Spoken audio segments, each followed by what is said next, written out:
Hey guys, tonight we slip into something not quite comfortable, something barely whispered about in the quiet corners of history. You see, when we think of Edo-period Japan, our minds often drift toward samurai honor, sakura blossoms, and meticulous rituals. But there's something else there. Isn't there a faint trail, a pattern in the rice paper, a woman walking alone after dark, her footsteps erased by the rain, her lantern flickering with no name carved on the handle? You assume she's just late from errands, but if you tilt your head, if you squint just right, you realize she's not returning home. She's disappearing into the city, not out of it, vanishing into alleys where men don't belong, and secrets move like koi beneath a frozen pond. Most histories don't mention her, but you just saw her. So, before you get comfortable, take a moment to like the video and subscribe, but only if you genuinely enjoy what I do here. And while you're at it, tell me in the comments where you're listening from and what time it is. I love imagining the little pockets of silence we all share. Now, dim the lights. Maybe turn on a fan for that soft background hum, and let's ease into tonight's journey together. You trudge slowly under the weight of dusk, past the fishmongers closing up, past the squeaking shutters of shopkeepers pinching coins between rice paper fingers. The rain begins like a whisper, tapping the back of your neck, making you wish you'd brought your own lantern. But ahead, there's a flicker soft, gold, unreal, and that's where she stands, not waiting, not watching, just being. Her face is turned slightly away, the profile unreadable, hair pinned in the simplest of chignons. Too modest for a geisha, too neat for a housewife. You think she's out of place, but maybe you are. Her sleeves barely rustle, yet you feel they carry more words than any scroll you've read. She disappears around a corner. No sound, no urgency, just gone. And here's the part that bothers you a little. The rain doesn't touch her. Historians still argue whether these women were simply observant housewives or highly trained couriers for forbidden ideas. But you know what you saw.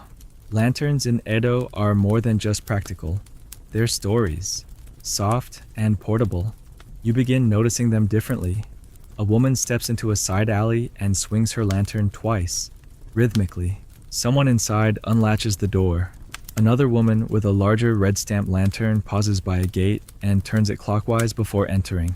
At first, you think these are just mannerisms, but no, they're signs. Once, a woman kneels at the riverbank, pretending to wash clams.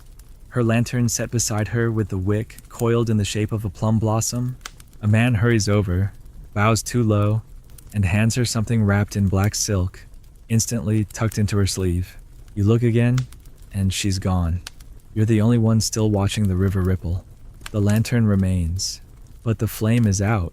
That's how you begin to understand this isn't a story about rebellion. It's about precision, the quiet art of being invisible in plain sight. You start to realize these lanterns aren't just tools, they're members. The soft paper shields aren't printed with family crests or poems, but with symbols stylized ferns, floating fans.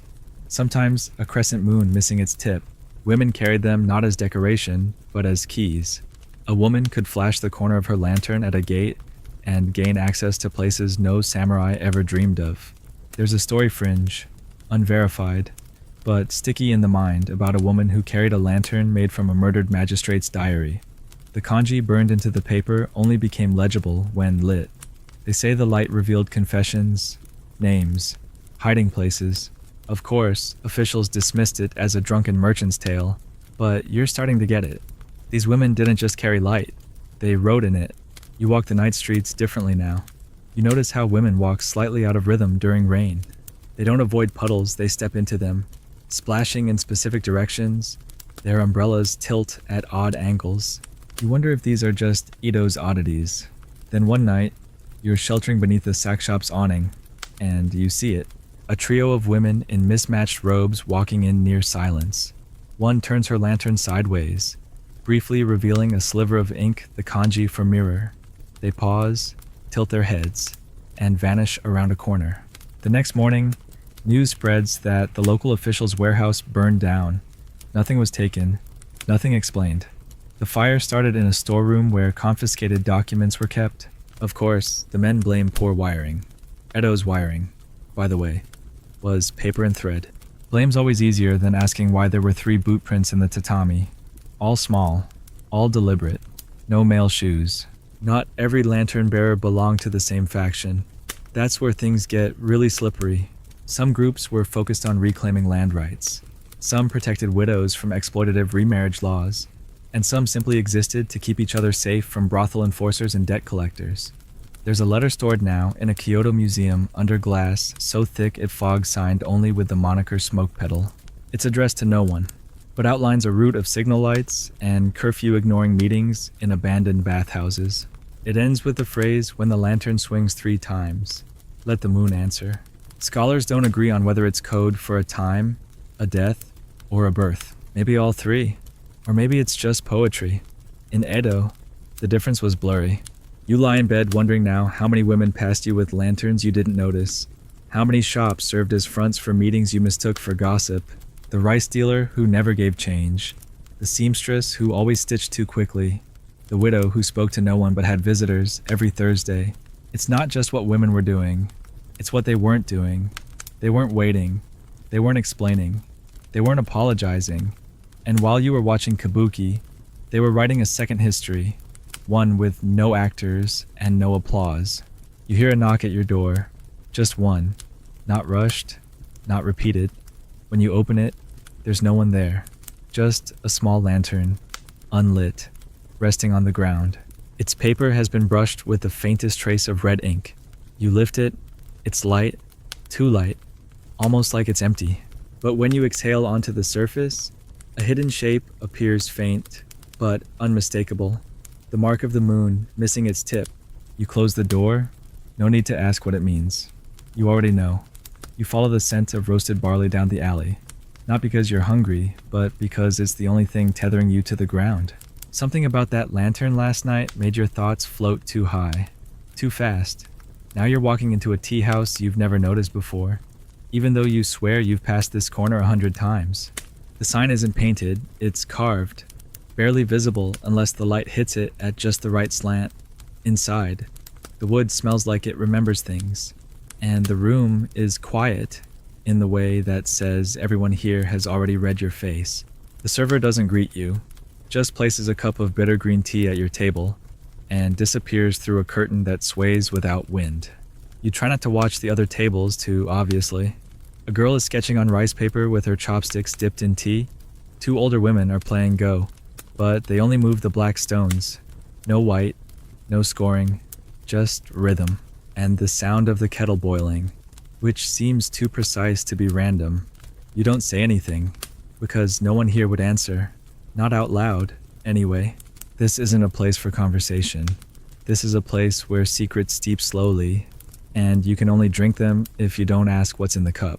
Historians still debate whether these so-called tea house networks were formal resistance cells, or simply urban myths born from the paranoia of male scribes with too much time and too little access. But something doesn't add up. Records show an unusually high number of women-owned establishments concentrated near key courier routes where messages pass through Edo like blood through veins. It's easy to overlook a tea house. It's even easier to forget that the woman serving you your 3rd cup is fluent in 5 dialects and watched her brother disappear after criticizing a tax hike, that she smiles because she knows where your shoes came from, and that the ink stain on your sleeve wasn't there yesterday. You think she's just a server, but she's already counted the coins in your purse, memorized your collar stitching, and noted the second time you glanced at the curtain behind her. You're not ordering tea, you're offering information. You just don't know what kind yet. The curtain finally parts, and a girl no older than 16 brings a bowl of rice, even though you didn't ask. She doesn't bow. She hums. A strange tune. Circular. The same 3 notes over and over again. Then she leaves. You stir the rice, pretending not to notice the folded paper beneath it. You don't read it. You just slip it into your sleeve like you've seen others do, even though your fingers tremble slightly. You finish your meal. You don't taste it. You leave 3 extra coins, as custom dictates, and slide your sandals back on. When you step outside, the sun is higher than you remember. You must have stayed longer than it felt. or time moves differently in that place, coiled, like the steam from the kettle. You glance back, the sign is gone. You begin to understand the layers of these places, not just hidden rooms and secret codes, but gestures. In that tea house, folding your napkin once meant you didn't understand. Twice meant you wanted more. Leaving it unfolded meant someone was watching you. And the third table by the window, always reserved. Not for a person, for an idea, that someone might come, that readiness itself was its own kind of power. The most dangerous kind, really, because you can't arrest a possibility. You can't imprison an empty table. At a different shop, this one a sweet stand with too few sweets. You overhear two women arguing about the price of manju. Their voices are too loud, too sharp, as if staged, and then one throws her hands up and storms off. The other woman picks up the fallen wrapper, crumples it, and tosses it in the fire pot. When she turns, her eyes briefly meet yours, and you realize her face is wet, not from anger, from rain. But it hasn't rained today. That wrapper she burned, it wasn't trash. It was a message, disposable ink, read once, then destroyed. You wonder what you weren't supposed to know.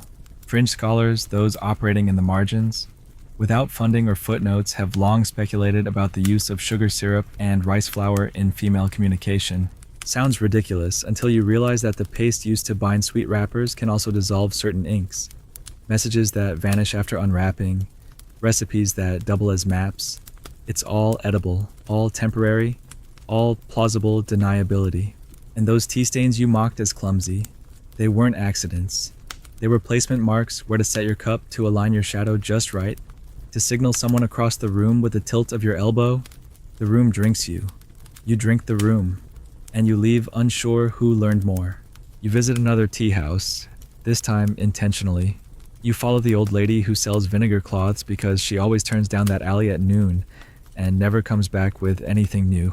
Inside, the setup is different. No games, no tea, just three women with calloused hands and sharp eyes watching your reflection in a cracked mirror. You're offered barley tea, lukewarm, no sugar. You take a sip. The bitterness says, "You're not one of us, but you're trying." A woman folds cloth in the corner, her hands faster than your thoughts. When she stands, you see her kimono lining red silk with a black stripe, curved like a falling leaf.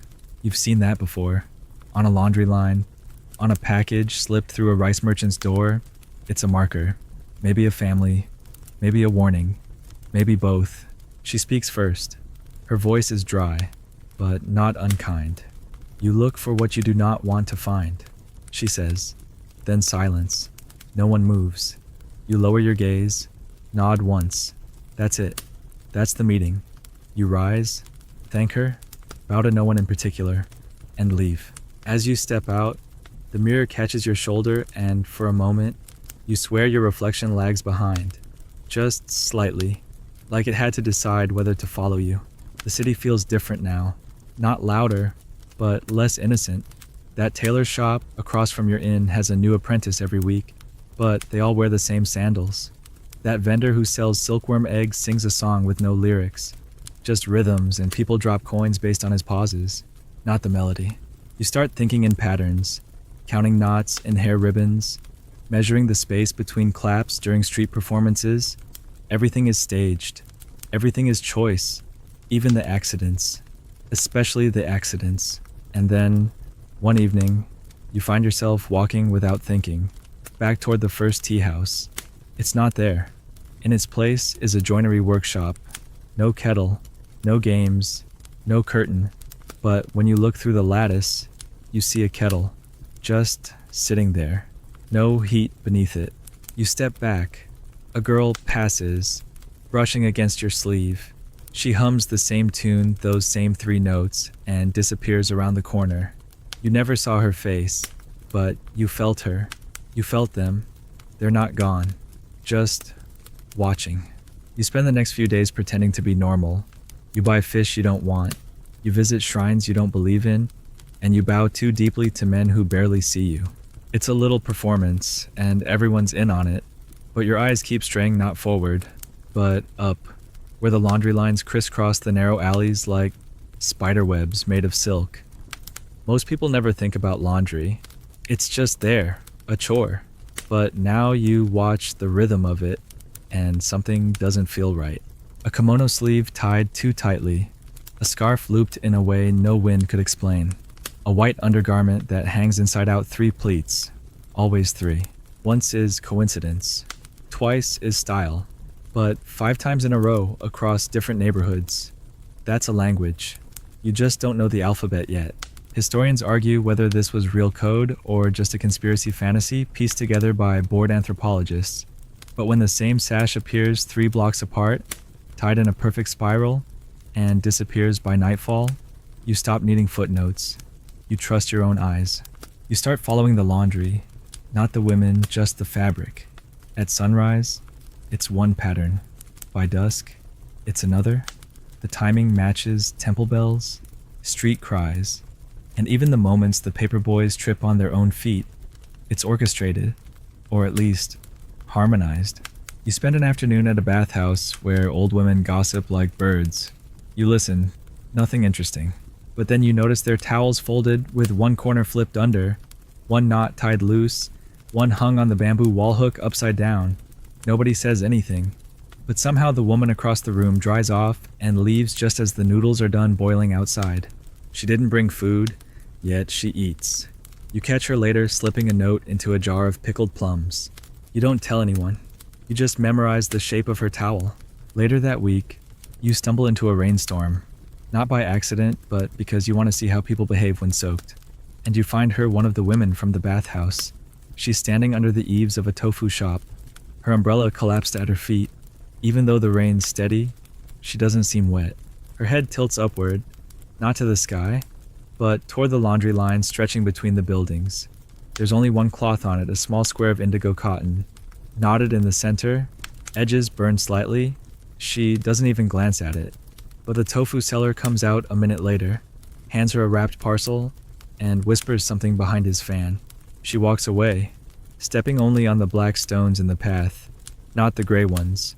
You want to follow, but your sandals squeak too loudly, and you know now no sound is acceptable unless it's the right one. There's a scroll in a dusty archive, untranslated, ignored because it's technically household management, where a merchant's wife outlines her monthly washing instructions. But halfway through, the script shifts. Suddenly the ink lightens, the brushstrokes tighten, and the spacing changes. It reads like poetry, haunting, declarative, coded, read twice before the lotus. Fold the middle, tie to wind. Those who move the cloud must burn the rice.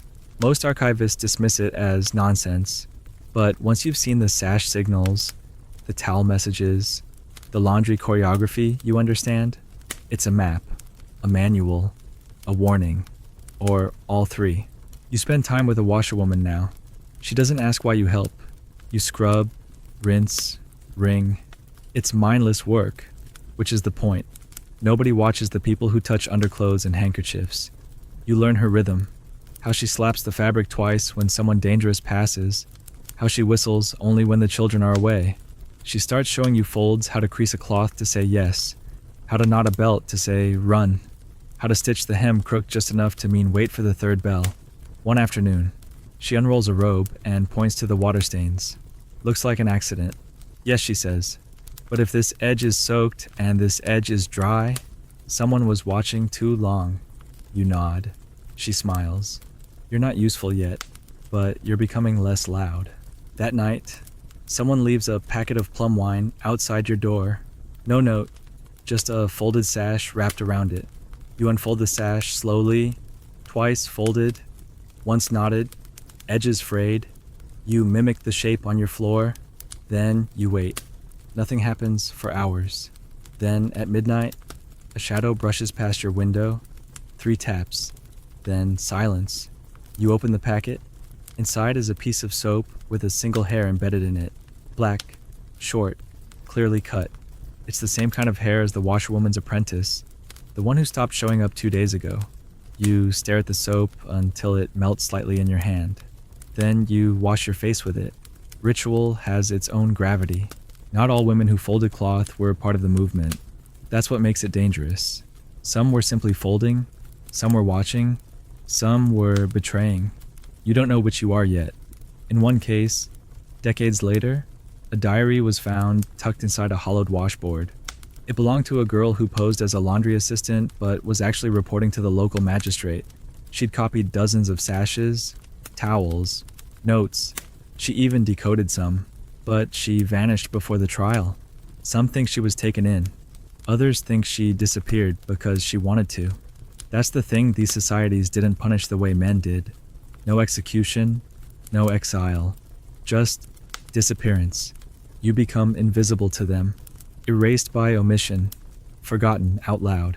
You try not to think about the girl, but the sash lingers in your mind. Indigo, burnt edges, spiral knot. The same design appears 3 days later on a traveling nun's satchel. She sets it down beside a shrine, bows 3 times, and leaves without touching it again. When a child runs toward it, a woman intercepts him, shakes her head gently, and leads him away. No one touches it, no one claims it, but everyone respects its presence, like a tombstone or a threat. One morning, the washerwoman isn't at the river. You wait, you whistle her tune, you wring the sheets with extra care, still nothing. You consider asking the tofu seller, but you already know what he'll say. She moved. She's with family. She's recovering from a cold. All untrue. You fold the laundry anyway. You hang the white cloth upside down. You knot the towel wrong on purpose. You want someone to respond. No one does. But later that evening, there's a clean towel left on your doorstep. It smells like her, faintly like vinegar and camphor. You don't cry. You just fold it once, place it in your satchel, and keep walking. Laundry is how women spoke when words would betray them. The lines they strung weren't just practical, they were code. They cradled confessions. They whispered roots. They mapped unspoken agreements between strangers who never met and still trusted each other more than blood. You were never told to join. You simply started folding. And one day, you realized you were being folded, too. You find yourself sitting under the eaves of a temple one afternoon, pretending to sketch the koi in the pond. Though your paper stays blank, the wind is dry, and the prayer flags flutter lazily. But what holds your gaze is a woman just across the courtyard, turning her fan in slow, deliberate motions. She isn't cooling herself, she's speaking. At first you think it's just idleness, a pretty gesture, but then it happens again, 3 turns clockwise, 2 flicks toward the ground, a pause. Then the fan closes and opens in one sudden snap. You've seen it before. Not the exact sequence, but the pattern, the intention behind the rhythm. She's not alone. 3 other women in the courtyard respond. Almost invisibly, one adjusts her sandal strap. Another shifts her basket. The third taps a bell twice before retreating into the shadow of a side gate. And the fan, now folded, silent, still. It rests on her lap like it never moved. But it did. You saw it. And you start to understand when a woman in Edo picks up a fan. She might be cooling herself, or she might be sending instructions that could get someone killed or saved. Historians still argue whether this form of fan language was real or just artistic flourish, but you no longer ask for scholarly permission to believe what your senses confirm. You buy your own fan the next day from a stall by the bridge. It looks innocent white cranes over blue waves. Too clean, too crisp. But the vendor, an elderly woman with missing teeth and sharp eyes, wraps it in cloth and adds a stick of incense you didn't ask for. Burn this when you feel watched, she mutters, before pretending to sneeze. You nod, unsure what you've just purchased. The fan feels heavy in your sleeve, heavier than wood and paper should allow. When you hold it up to the light, the underside of the cranes reveals faint brushstrokes lines that curve like directions, dots that seem to mark steps. You tilt it different ways. The shapes shift. It's not a painting. It's choreography. Someone has written a dance into the wings of birds. You don't open it again for 2 days. Eventually you do, but only in private. You mimic the movements you saw in the courtyard. Clumsy and slow, your hands don't know the rhythm yet, but your eyes remember. Turn, flick, close, pause. It's hypnotic, calming, even like breathing through your fingertips. And then one evening at the market, you see her again, the woman from the temple. She notices your fan tucked into your obi, nods once, and passes by. You feel seen, not watched, seen. As though your presence has been weighed and marked down somewhere, with a red brushstroke in a hidden ledger. It's not terrifying, it's sobering. You're no longer invisible, and now you must act accordingly. The fan becomes your companion. You study how women use them everywhere now, on the streets, in tea houses, during festivals. Some use fans to distract, spinning them with flair. Others are deliberate, restrained. A woman fans herself only when certain songs are played. Another opens hers every time a monk walks past.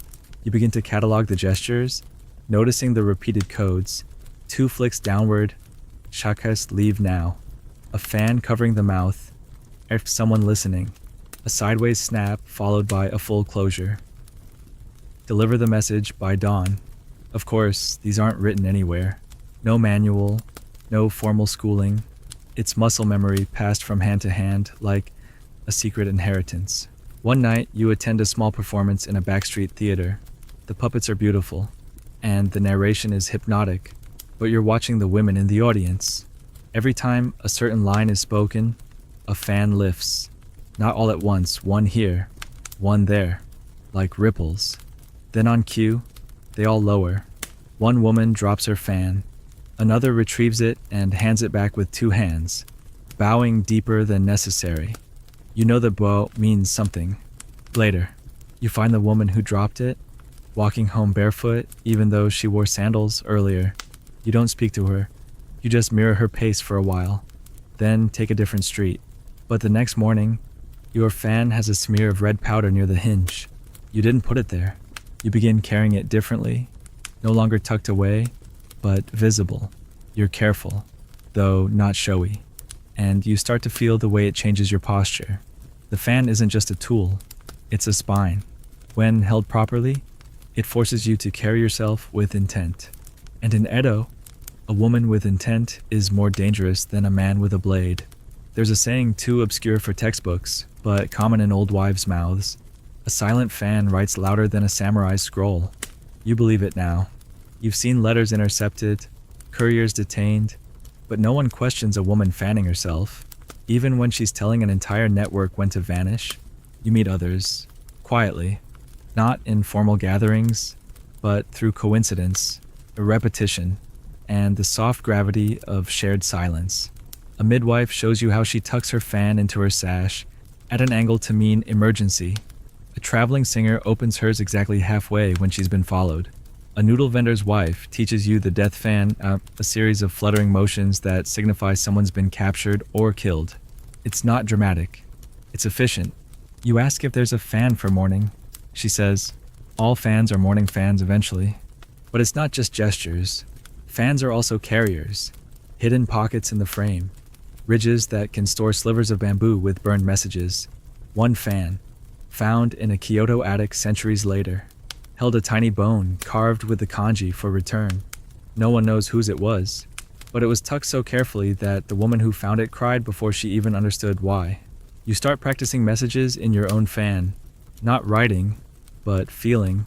How to let your fingers speak when your mouth must stay shut. How to smile at a man while telling a woman to run. How to wait for a knock and reply without standing. One night, in a crowded bathhouse, someone leaves a folded fan on your sandals. It's plain. No art. Just rice paper stretched too tightly. You open it later and find a string tied to the center rib. 2 knots. That's all. You pull the string out and keep it. The next day, a merchant is arrested for misfiled grain records. You're not sure what he knew, but the fan told someone in time. Not everyone used fans. That's another lesson. There were women who hated the codes, who called the gestures ridiculous, who refused to hide behind metaphors, and some of them disappeared. 2, not because they were wrong, but because they were loud. The fan is not for shouting, it's for directing. You don't scream fire. You open your fan and point it at the smoke. You never meet the temple woman again. Not directly, but once, in a market outside Edo, you see a fan painted just like hers, cranes, blue waves, tiny dots along the edge. It's in the hands of a child no older than 10, fanning her little brother. You almost dismiss it, but then she flicks it twice, pauses, and closes it. You watch the boy nod.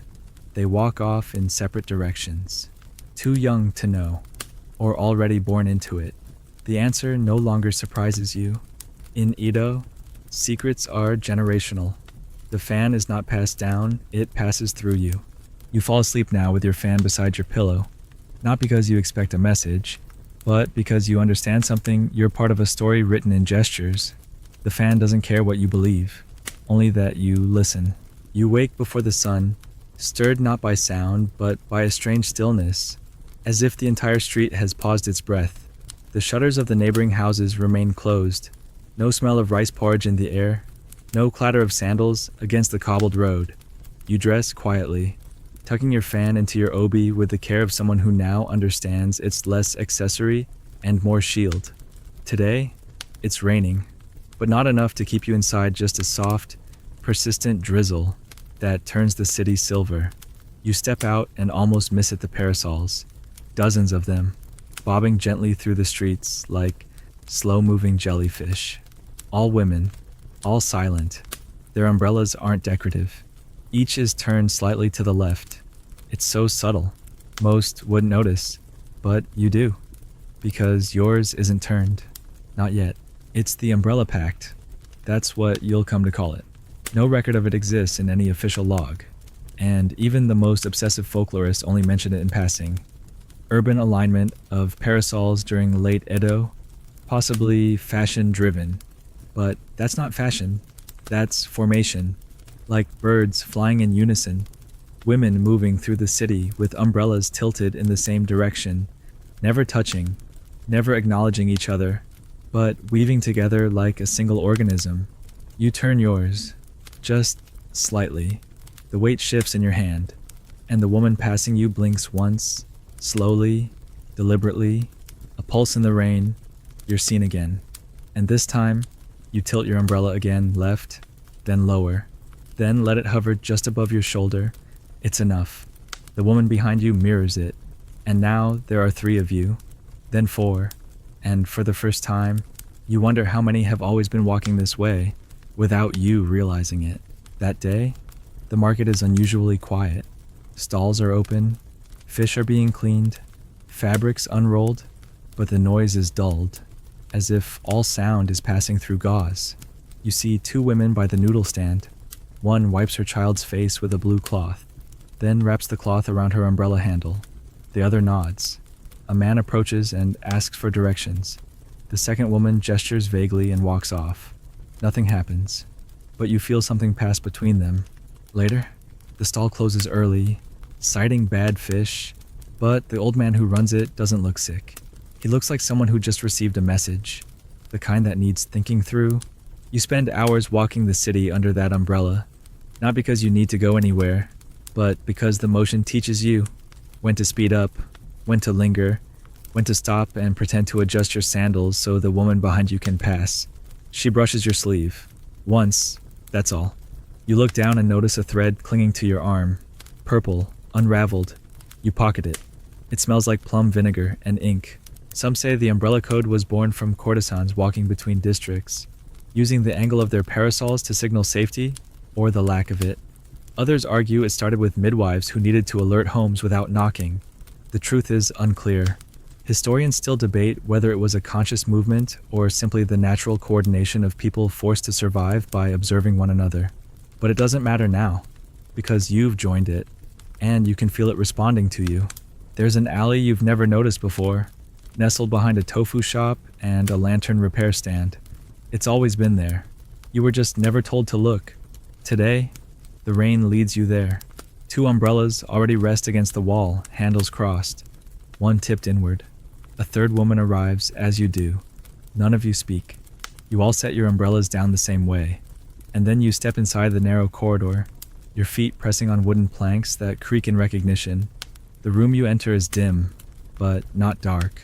There are cushions, a brazier, and dried kelp hanging from the rafters. One woman begins boiling water, another unrolls a map drawn on silk. You sit. You don't ask what's happening. You've learned that knowing too much, too soon, makes you noticeable. The woman with the map points to a district boundary. Her fingertip lands softly, as if not to disturb the ink. "He moved," she says. The others nod. You gather that he is not one man, but a type, a figure, a position, someone with influence who shouldn't be trusted, someone watching women too closely. The map is folded again, and a slip of paper is tucked into your sleeve without a word. It's not written in kana or kanji. It's a sketch and umbrella with 3 ribs broken. You don't understand, but you don't have to. That's how this works. You pass the message by simply being present. You're the vessel, not the author. You're dismissed with tea, poured gently, not drunk. The umbrella you reclaim from outside is not the one you left. It's older, worn, with a curved handle that doesn't fit your hand.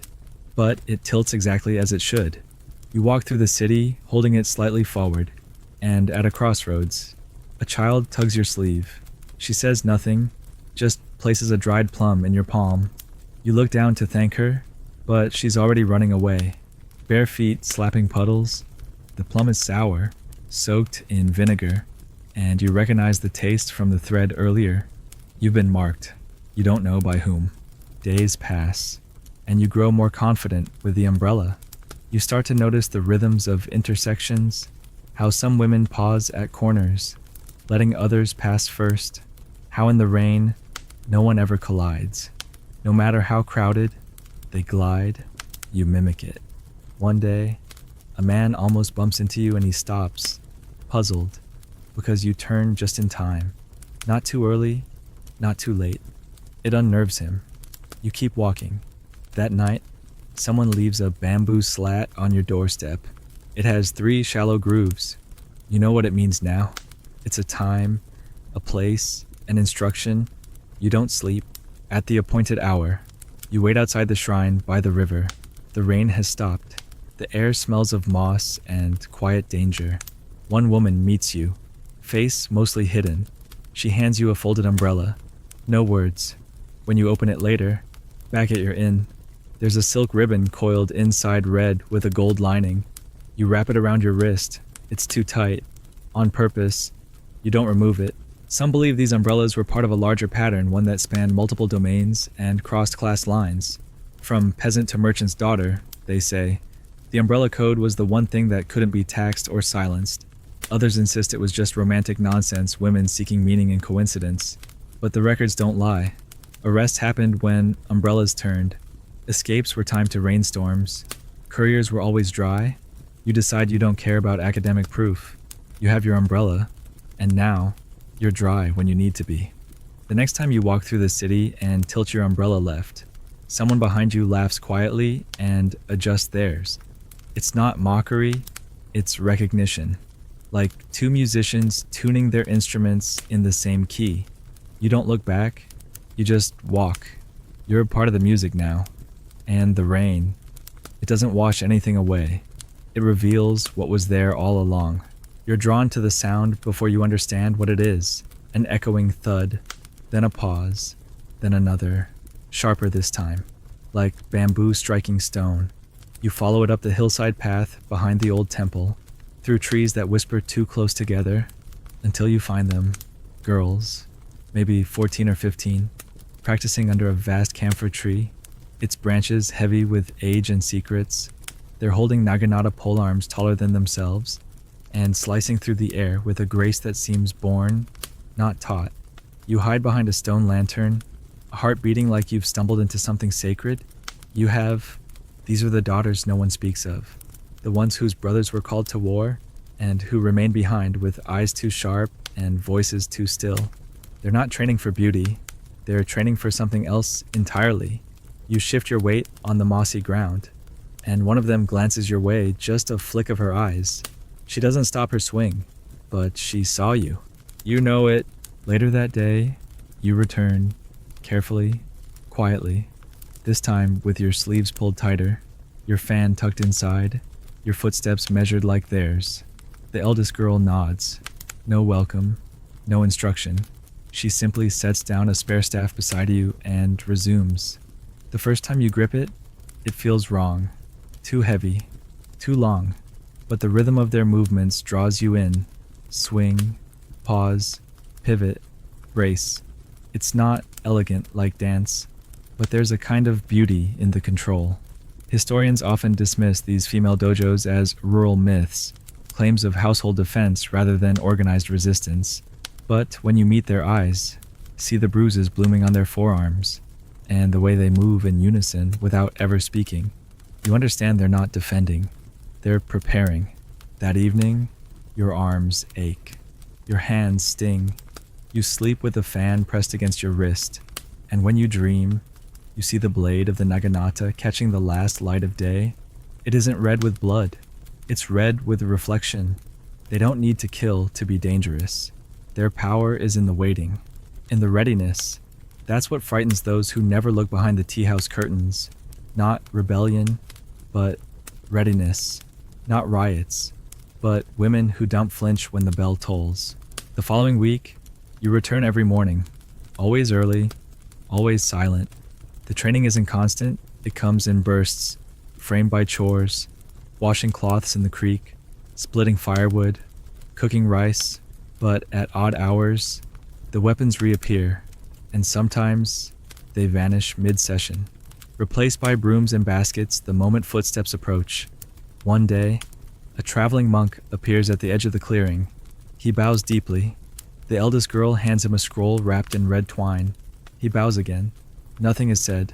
When he leaves, they resume. You start to wonder how many travelers are messengers, how many monks are not monks at all. It's not just the polearms, either. You begin to notice other forms of training subtle, almost invisible. How one girl flicks a pebble with her toe into the exact center of a wooden bowl 5 feet away. How another unties and reties her sash one-handed in less than a breath. How 2 others practice falling silently into leaves without snapping a twig. There's an art to this, a discipline born of patience. They don't strike first, they learn how to disappear first. Historians still puzzle over why certain districts reported no female uprisings despite rumors of militant women. The answer's obvious now. There were no uprisings because nothing needed to rise. It was already in place, beneath the surface, waiting. One girl, younger than the rest, approaches you one afternoon. She doesn't speak. She simply offers a length of red ribbon, looped in a precise knot. You accept it. Later. One of the older girls explains it's a trial. You're to wear it until someone asks about it. If they ask, you fail. If they don't, you return it after 3 days. You nod, tying it around your ankle, hidden by your robe. The next morning at the market, a fishmonger glances down. His eyes pause, then move on. He doesn't speak, but you notice his fish are arranged in pairs, all pointing west. You buy nothing. You leave early. You start to wonder how many men are part of this, and how many are being played without knowing it. The ribbon remains untouched for 3 days. You return it. The youngest girl doesn't take it back directly. She pins it to the branch of a tree, where it flutters next to 2 others. You hadn't noticed them before. Different knots, different tests. You begin to feel your place within this quiet engine of resistance. It's not about loyalty. It's about silence, about being able to hold tension inside your muscles without flinching. You realize the naginata isn't the only weapon here. The stillness is sharper. One afternoon, they test you, not with blades, but with sound. You're blindfolded, a bell tied to your sleeve, told to walk the perimeter of the field without making it ring. It's humiliating at first. The bell sings with every step, but by the 3rd try, you've learned to move from the hips. Let the bell settle before shifting your weight. Eventually, you make it once around. They don't applaud, they nod. That's enough. Later, someone ties a feather to your sash black with a silver tip. You're told nothing about its meaning, but the next day, an elder places a slip of paper beneath your tea bowl. Today, listen more than usual. It reads, "You do," and for the first time, you hear a conversation between 2 birds in the rafters that mimics the rhythm of the temple bell. 3 tones, then silence, then one long cry. When you look up, the the birds are gone. Some say women trained with naginata only for protection, never attack. But there's a document from a rural governor buried in a footnote describing an incident where a tax official's caravan was ambushed by ghosts. The guards claimed they were struck by shadows, heard no voices, saw no faces, only red ribbons, tied to trees, leading them off course. The money was never recovered. The women were never caught. You don't know if it's true, but now you look at red ribbons differently. Now you tie your own once around a tree on your way back to the city. You don't check to see if anyone finds it. By now, your hands have changed. You don't shake, you don't drop things. You hold your fan like a weapon, and your umbrella like a guide. And sometimes, when you pass other women on the road, they make room not out of deference, but out of recognition. Your steps have weight, not loud, just heavy with knowing. One day, you return to the training field and find it empty. No girls, no weapons, only a clean space, a bundle of rice wrapped in silk, and a single naginata leaned against the camphor tree. You approach. Tied to the blade is a note. You don't need this anymore, but someone will. You touch the pole gently, then let it rest. They're gone, not scattered, just moved, relocated like wind changing course. You wait for an hour, then two. The camphor tree doesn't answer, but its branches hold still, like it's keeping secrets for someone. You walk home without fear. You understand now. The point was never to fight, it was to know you could, and that knowing it travels with you, wrapped around your ribs, tighter than any OB. You are no longer defenseless, and that is the quiet terror that floats behind the laughter of those who still think women just serve tea. You stop tying your OB the way you used to. Not out of vanity, though you've come to appreciate the quiet confidence of a knot done well, but because now you understand that the belt is not just cloth. It's signal, it's memory, it's language.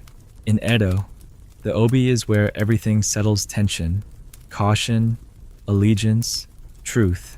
It hugs the waist tightly enough to keep secrets, and some women tied theirs in ways that whispered those secrets, not to the world, but to other women who knew how to read the folds.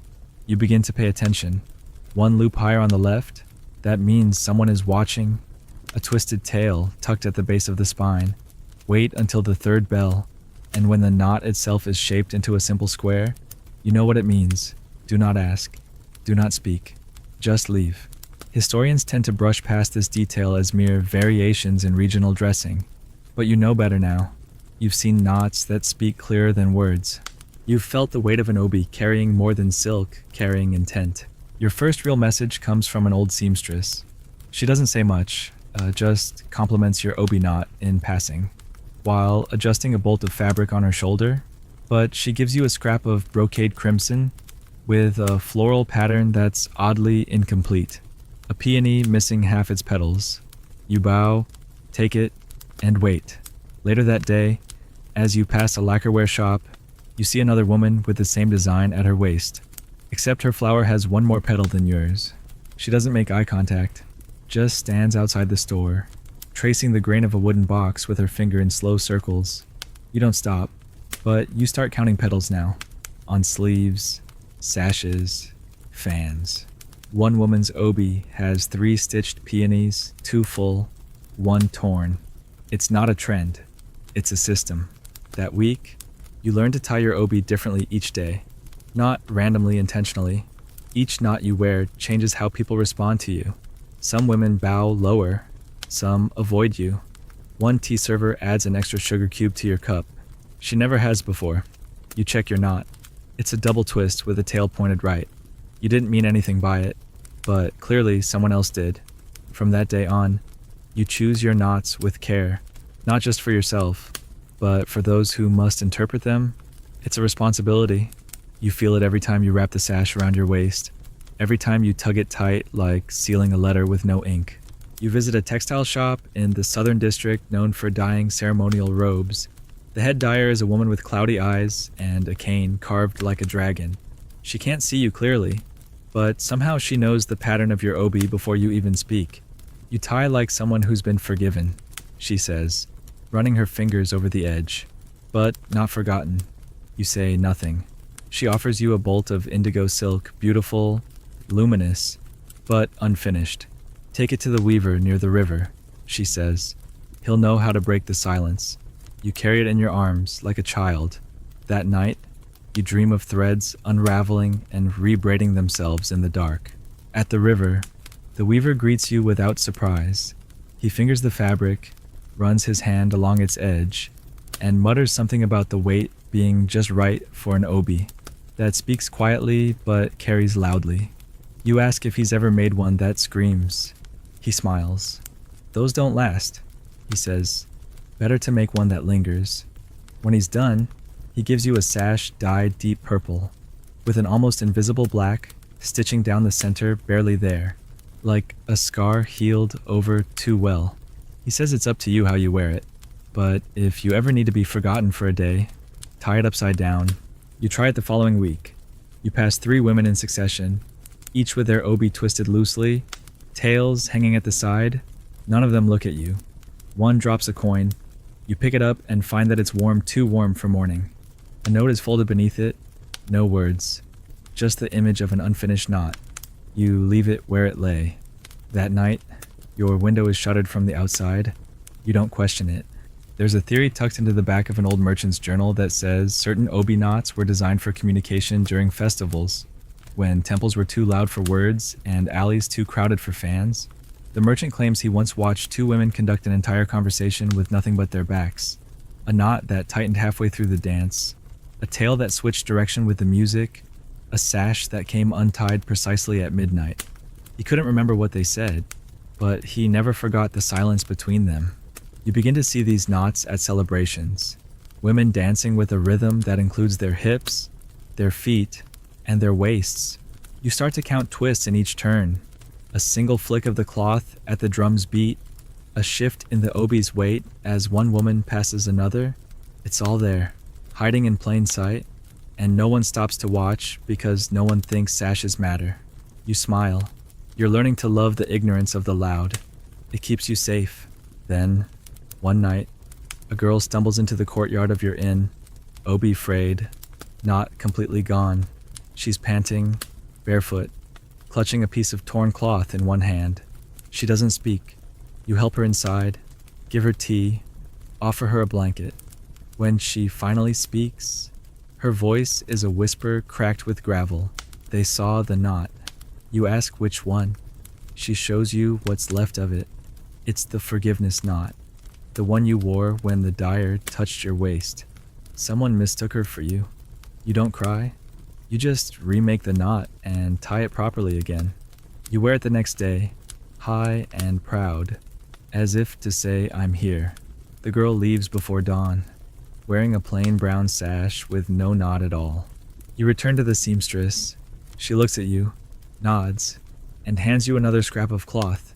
This one is white, but stitched with black thread in a spiral. You've never seen this before. You ask what it means. She says, this one's only worn when something must end. You ask if it's morning. She says, no. It's a gate. You tuck it into your sleeve. From that day forward, you teach others, quietly, one knot at a time. You show a young midwife how to twist the weight knot without using her hands. You teach a musician how to shift her obi mid-performance to signal when she's being watched.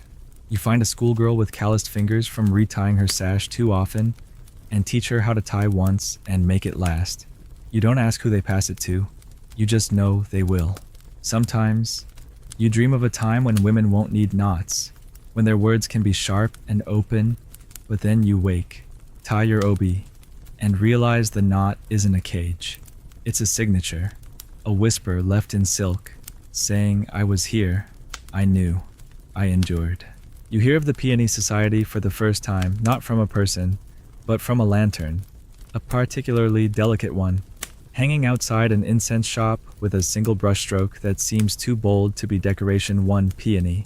Petals curled back slightly, a smear of crimson trailing down its stem like blood disguised as sap. You stare at it a moment too long, and the woman arranging trays of sandalwood inside catches your eye. She nods once, barely a movement, but it's the kind of nod you've come to recognize. It's not a greeting. It's an opening. That evening, you follow the scent of that incense down the winding streets behind the theater district, where women in silks walk too straight and smile too quickly. But one of them drops a petal, not a real one, but folded paper, pressed and painted, left purposefully on the ground near a gate carved with the pattern of overlapping peonies. You hesitate. You knock. No one answers. The door opens anyway. That's how you find them. Not rebels. Not fighters. Not even servants of cause. Just women. Sitting, pouring tea, adjusting hairpins, and weaving something together you can't name yet. Historians call the Peony Society a myth, a rumor created by male officials to discourage female gatherings. But you can smell the incense still clinging to your sleeves. So, unless dreams leave fingerprints, it was real. Inside, the walls are draped with silk, not opulent, but soft, absorbing sound. The women speak in gentle tones, but their eyes are sharp as bone needles. No one asks why you're there, no one demands proof, but your posture answers enough. You sit, hands in your lap, fan untouched, and wait. That's the first test stillness. They speak of poetry, but none of them recite it. They talk of husbands, but none by name. One speaks of a dream where her child was born with petals for fingers. No one laughs. Someone pours more tea. Another woman dips a brush into ink and draws the same peony you saw earlier, except this one has a missing stamen. You try not to stare. You've seen that exact image once before, stitched into the hem of a geisha's outer robe the night a daimyo's carriage overturned, and half his guards vanished into the smoke. You're handed a cloth napkin folded into a lotus shape, inside it a small pebble, dyed red. No explanation. Later, when you unfold the napkin in private, you find a thread attached to the pebble's base. It's waxed, looped, and coiled in the exact design used in courier knots. This isn't a trinket. It's a message carrier. You realize the napkin was the envelope, the pebble, the signature. You begin to understand the Peony Society doesn't write messages. It is the message. They're not armed. They don't practice with blades or signal with fans. Their weapons are subtler timing, absence, elegance used like a blade you never see. These women attend ceremonies, weddings, poetry readings, but always one more than expected, or one fewer. They disrupt by shifting patterns no one tracks except you. Now, a missing guest means the bride's secret is safe. An extra mourner at a funeral ensures the widow receives something the magistrate thought he'd stolen. They don't argue. They rearrange. One night, you're invited again, this time formally. A woman in lavender leaves a bundle at your door, a comb, a pot of rouge, and a paper peony crushed gently between 2 sheets of rice paper. You dress as instructed, hair pinned, no adornments. When you arrive, the women are already seated around a low table with a single candle burning in the center. No one speaks until the wax drips onto the lacquered surface. Then a single voice begins reciting a poem, unfamiliar. But the structure catches you. The lines are uneven, the rhythm, broken intentionally. You realize it's a code, and the poem isn't about longing. It's about a route, a delivery, a person. When it ends, the candle is snuffed. You're handed a folded scrap of kimono silk with a pressed peony inside. Its petals have been dyed with something sharp. Your fingers sting where you touch them. One of the women looks at you, finally, and says, "Keep this safe. It's the only version left." You don't sleep that night. The silk keeps slipping through your thoughts, unraveling its meaning. The Peony Society isn't interested in fighting injustice directly. They protect the unseen stories, legacies, disappearances too precious to forget.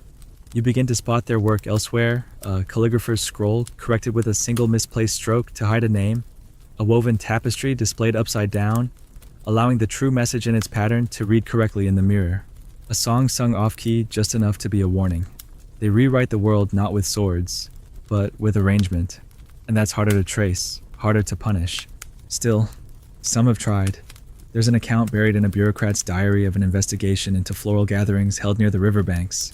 The official reported nothing, no speeches, no plans, no manifestos, just women folding napkins and arranging stones in circles. He dismissed it as superstition. That same week, a shipment of forged tax records was discovered exposed not by men, but by a single incorrectly folded ledger sent to the wrong office. The diary ends with him complaining about too many petals in this city. He didn't understand, but the women didn't need him to.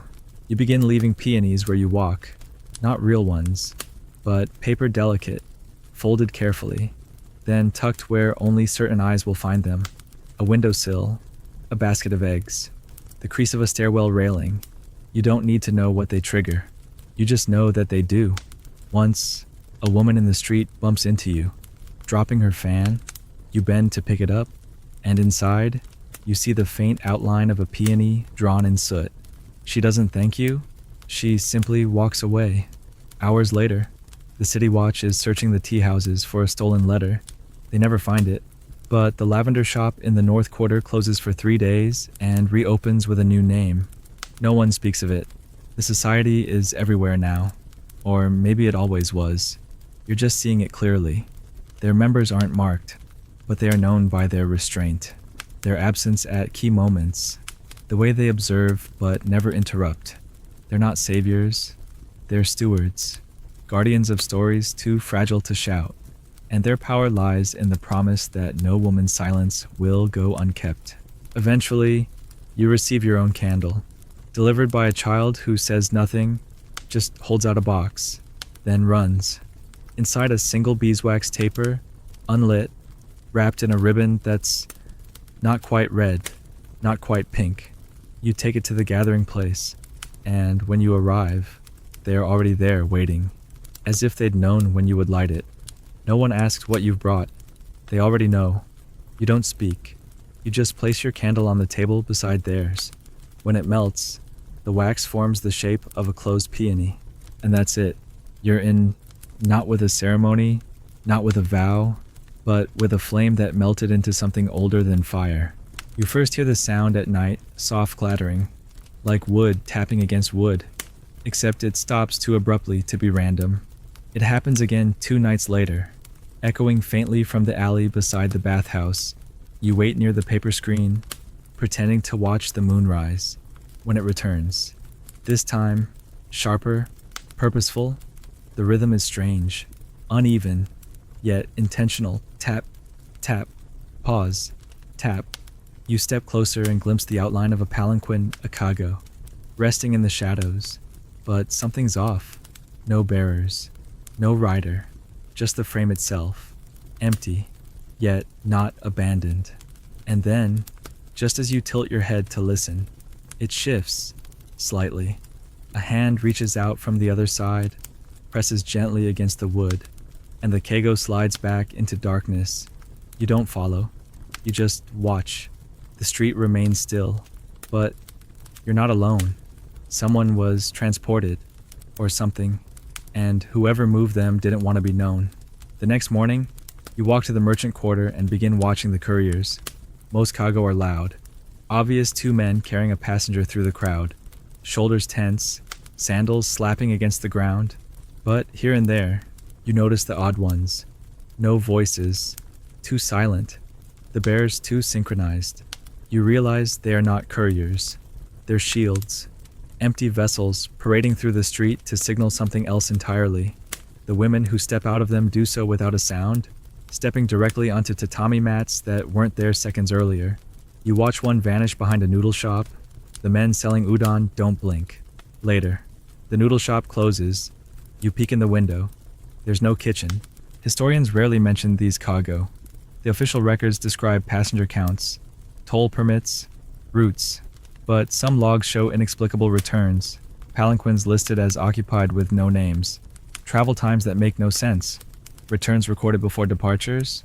The numbers don't match, and scholars chalk it up to clerical error, but you know better. There are women moving through the city unseen, not because they're hiding, but because they've learned how to erase the evidence of movement itself. You start mapping the routes, not on paper, too dangerous, but in your steps. You walk the alleys where the shadow kago vanish. You follow the odd wear patterns on the road, where feet didn't drag but glided. One evening, while pretending to purchase sake, you see a woman step into a kago that isn't waiting for her. It arrives as she turns the corner. She doesn't speak to the bearers. They don't acknowledge her. When she emerges on the other side of the bridge, the palanquin is gone, as if it had evaporated into the mist. You walk the same path the next day. No sign of it. But someone has marked the ground near the temple bell with a white chalk circle, rubbed nearly away. That's how you learn the Keigo don't follow streets. They follow signals. You begin watching the sky, not for weather, but for smoke. Thin lines of it, curling oddly from chimneys at strange hours. You notice a pattern 3 curls, then none. Later that day, a palanquin moves through the market, slow and graceful. You catch a glimpse inside not of a face, but of a sash wrapped around a dagger. The woman carrying it doesn't hide it, but she doesn't draw it either. The blade isn't meant for combat, it's ceremonial.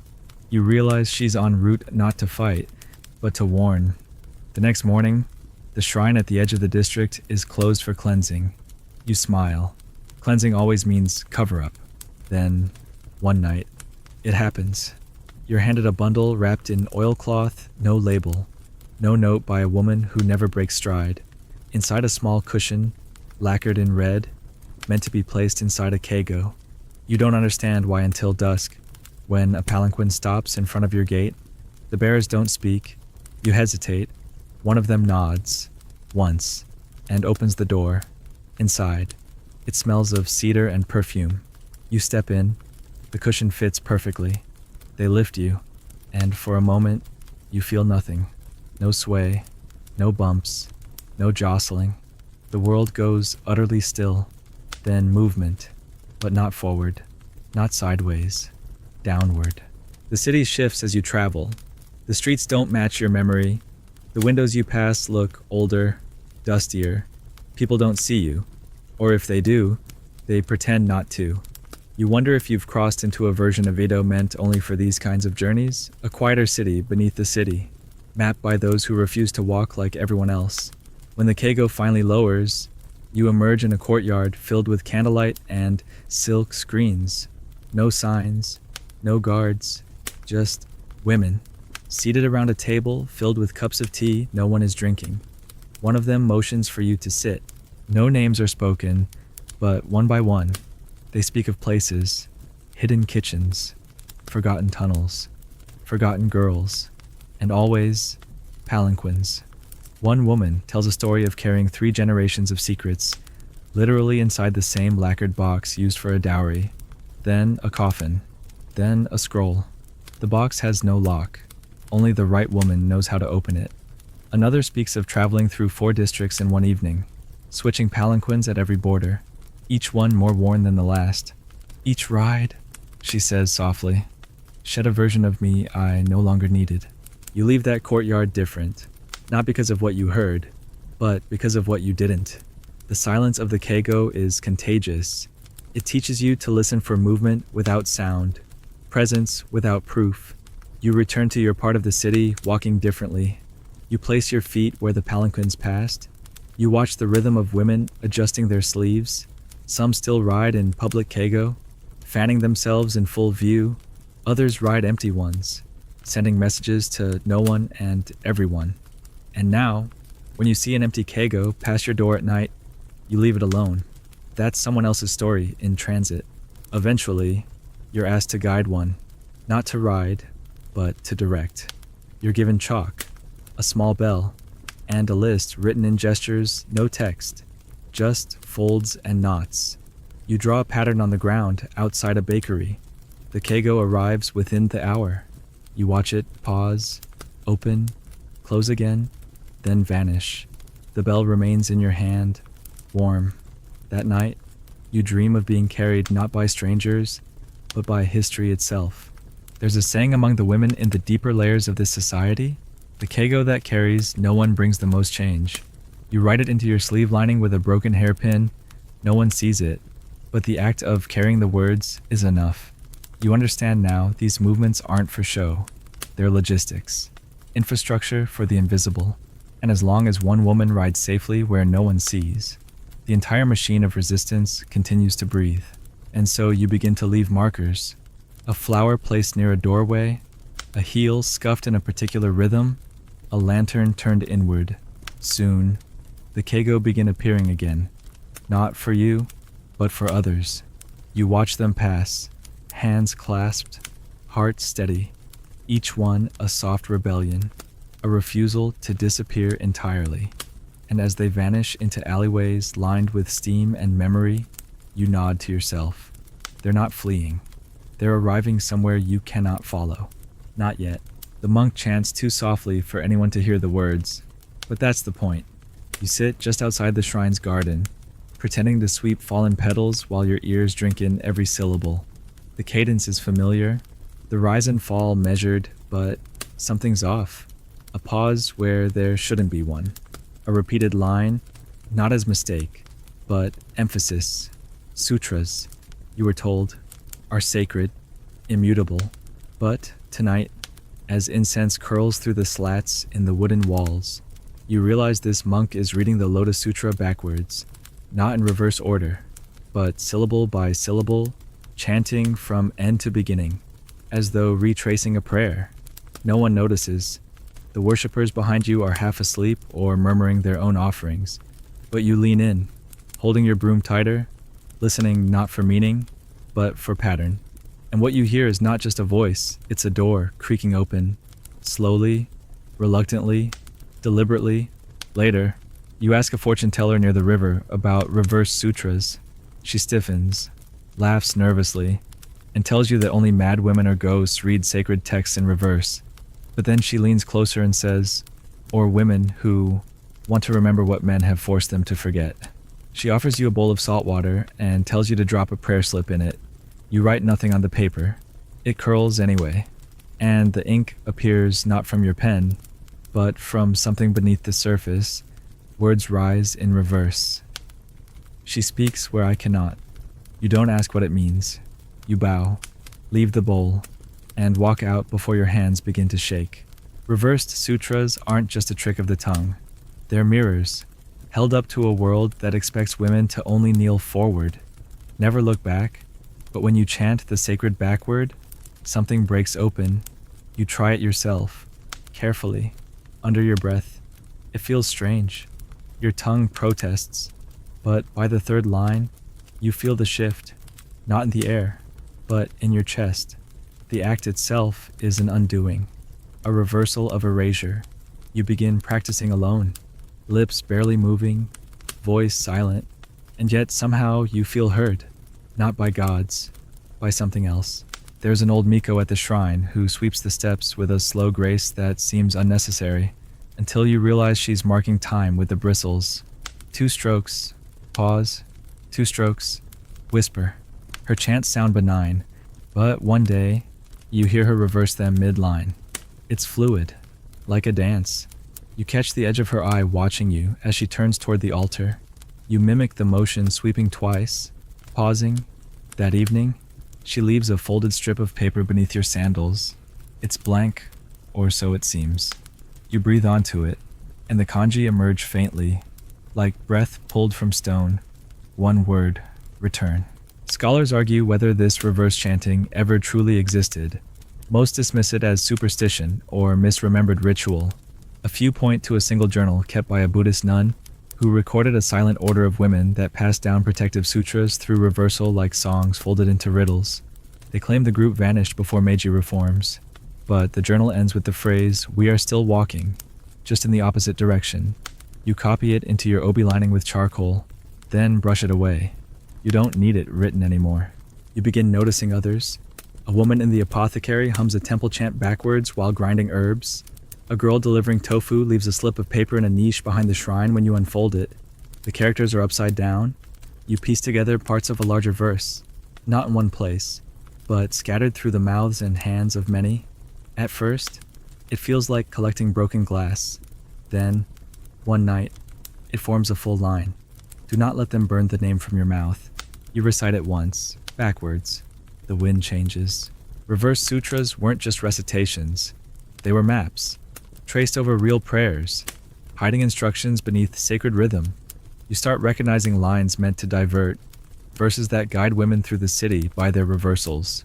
One phrase, when reversed, mirrors the steps between 2 shrines. Another corresponds with a path across rooftops. You try it once, tracing the chant with your steps. You end up in a garden with no gate, surrounded by trees that shouldn't be there. A woman offers you a drink. It tastes like plum vinegar and snow. You leave before you forget why you came. One day, you receive a scroll. No sender, no seal. Inside, the text is gibberish until you look at it through water. Submerged, the characters reorient, and the meaning reveals itself, a message about a girl detained for speaking of sutras outside ritual. The scroll ends with a reversal of the Heart Sutra's final line. Gone, gone, gone beyond, but spoken as before arrival. You carry that with you, a direction, not a mantra, a reminder that time isn't linear for women who remember too much. You meet others who chant backwards now, not openly, but with subtle inflections, with breath swallowed instead of exhaled. One woman shows you how to reverse a lullaby so that it soothes not a child, but a mother's fear. Another paints prayers on the soles of shoes, so the words fade with every step, dissolving into earth. A scholar once claimed such acts had no power, were simply expressions of grief. But grief is power, especially when walked backwards through temples that erased you. In one gathering, a woman lights incense with the wick facing down. The smoke curls strangely, forming loops instead of columns. She chants softly, her voice dipping below sound. No one speaks, but when she finishes, the walls seem closer, not threatening, just listening. You write nothing down. Some things must be carried inside, unspoken, heavy. Later, you're handed a chant printed on cloth, sewn into the hem of a morning kimono. You wear it on a walk past the watchtower. No one stops you, but one woman bows unusually low, eyes fixed on your ankles. That evening, the same tower is empty. The guard was reassigned. You never learn why, but you keep wearing the kimono. You're asked, one evening, to speak a line in reverse during a tea gathering. The hostess signals you with her sleeve. You wait until the tea is poured, the silence expectant, then murmur the reversed line just once. No one acknowledges it, but two guests do not return after the break. Their cups are untouched. The scroll in the alcove has been rotated half a turn. You never see those women again, but the hostess sends you a fan with the kanji for fog scratched in lacquer. You understand no record, no trace, only movement. The more you chant backwards, the more normal speech feels wrong, too sharp, too exposed. You start weaving words inward, bending syntax until even your thoughts begin curling around themselves like incense smoke. You don't lose language, you deepen it, like folding fabric so many times it becomes thread again. Eventually, you meet a girl no older than 10 who can recite entire sutras in reverse while drawing water from a well. Her grandmother tells you she's never been taught forward. You bow to the child, she bows back, then presses a dried peony into your hand. The center is marked with soot. It smells of ink and old memory. Not everyone believes, but belief was never the point. Reverse sutras aren't prayers, they're compasses, spun backward to lead women out of cages too delicate to name. You sleep that night with a verse echoing in your mouth, not for comfort, but for direction. Gone, gone, gone beyond, you whisper. Then again, backwards, before arrival. You find the ledger tucked into the corner of a lacquer box, beneath a fan and a folded strip of silk that smells faintly of night flowers and smoke. It's old, but not crumbling the pages, handled carefully, written in a fine, slanted hand that almost seems hesitant, as if the writer didn't intend to be remembered. It's a courtesan's ledger, that much is clear. But this one isn't like the others you've seen in museums, with neat columns of patrons, gifts, and appointments. This one contains two ledgers within a single cover. The first is polite, professional names, dates, tokens of affection noted with delicate brushstrokes. The second begins about halfway through, upside down, scrawled in smaller script. It tells a different story, same names, different details. One man brought a comb, but also brought bruises. Another sent a poem, and followed it with silence. One never paid. One paid in secrets. You read these entries slowly, as if speaking them aloud might wake ghosts. The woman who wrote them knew she was archiving something more than business. She was archiving betrayal, one appointment at a time. You're told her name was Umi, though some claim that was a title, not a name. Plum Blossom, they whisper, with a blend of reverence and fear. Her Oiran quarters stood near the eastern edge of Yoshiwara, a place now replaced by silent warehouses and unlit paper lanterns. No statue marks her presence, but women still speak of her in the folding rooms, in the hush of post-performance dinners, and during long walks home. Ume's second ledger is rarely seen. It shouldn't have survived not after the fire, but someone hid it in that box, wrapped in red cotton, sealed with a knot used only in mourning ceremonies. Historians still debate whether she existed, or whether the double ledger is a stitched-together myth. But if that's true, someone went to great lengths to preserve a lie that feels more truthful than most official records. You study her handwriting the way others study faces. There's anger, yes, but also precision. She does not accuse recklessly. She marks, instead quietly. One line reads, "He wept when I sang, but laughed when I bled." Another simply says, "Tonight." He brought no gift, only his name. You find the name later in a census log. He was a judge, buried with honors. The ledger doesn't contradict the record, it completes it. And that's what makes it dangerous. Because this is no diary. This is a weapon made of memory. And in a city built on illusion, nothing is more subversive than a woman who remembers too clearly. You begin to understand the purpose of the second ledger. It wasn't revenge, it was insurance. For herself, and for others. One entry details how a junior courtesan vanished after accusing a patron of cruelty. The official reason, illness. But records the bruises, the broken hairpin, the night the girl's lamp didn't stay lit. Then, 2 weeks later, another entry, calmly worded. He did not return. A new girl was sent. I taught her the knot. You pause there. The knot. It appears again and again, tied in sashes, cords, even the margins of the ledger drawn repeatedly like an emblem. You start seeing it elsewhere in the corners of calligraphy scrolls, carved into the handle of a parasol, stitched beneath the hem of a dancer's kimono. A knot of remembrance, of warning, maybe both. You track down a woman said to have trained under Ume not as a courtesan, but as a hairdresser. She's old now, fingers twisted from years of combing and binding, but her memory is firm. She tells you Ume never shouted, never begged. She sang lullabies to the younger girls and painted her nails black when a patron crossed a line. It was the only protest we could wear, the woman says, lifting her gnarled hand as if to touch that time again. If you saw black lacquer, you knew she was naming someone with her silence. The city dismissed it as fashion, but in Yoshiwara, color was never just color. That ledger, both halves, becomes your guide. You stop looking for truth in proclamations and start finding it in margins, in the way one courtesan stops dancing mid-song and resumes a beat late, in the fan dropped behind the screen, in the scarf tied over a lantern to mute its light. These are her entries, too. Not written, but performed. You begin copying these acts, wearing black ribbon only on stormy nights, leaving your sandals slightly askew when entering certain homes. It's not mimicry, it's participation. The ledger was never meant to be read. It was meant to be continued, and it grows. Other women begin passing notes in the shape of receipts. One drops a comb on the road, its teeth smeared with ink. You pick it up and see the etched name Kaidi. You cross-reference the name in the ledger.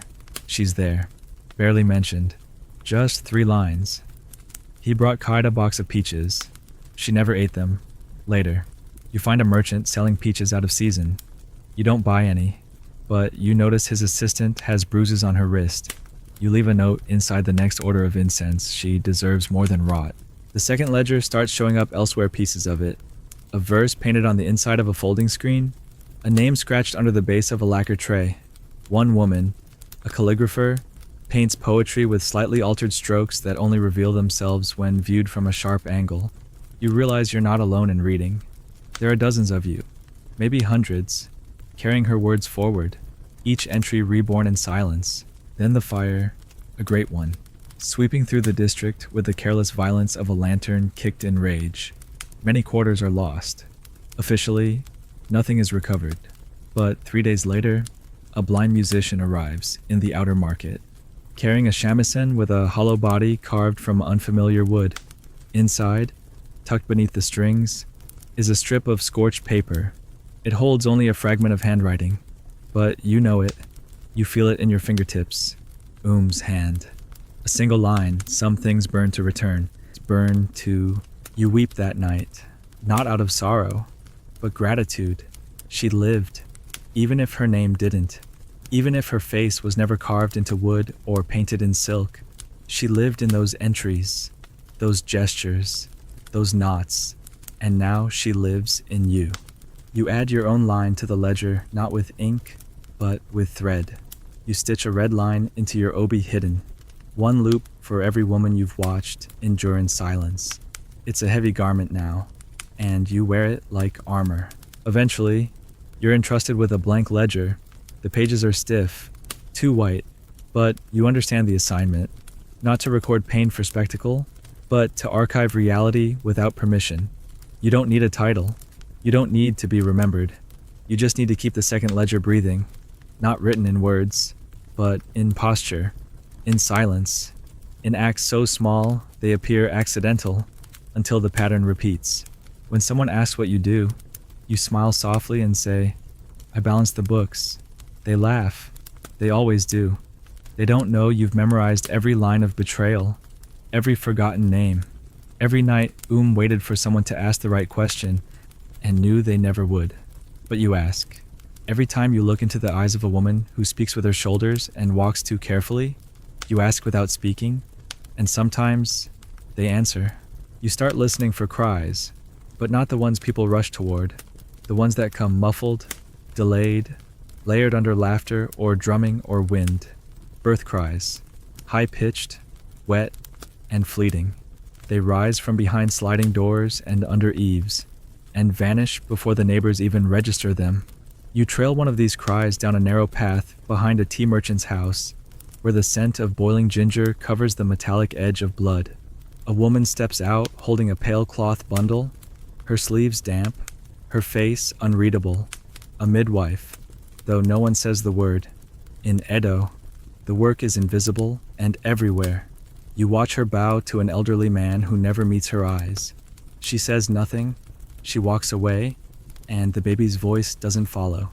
That's your first real glimpse, not of the baby, but of the midwife who doesn't flinch when silence replaces life, who doesn't break rhythm.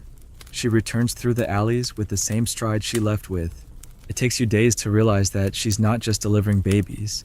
She's delivering knowledge, woman to woman, sealed in salt and sweat. You follow her again, weeks later, this time to a different house, quieter, farther from the market. The woman inside is already in labor. You stay at a distance, pretending to pick herbs near the fence. What you hear isn't chaos, it's coordination. Boiled water passed quietly, cloths wrung without spilling. A rhythm of breath coached from behind thin paper walls. Then a cry, then silence.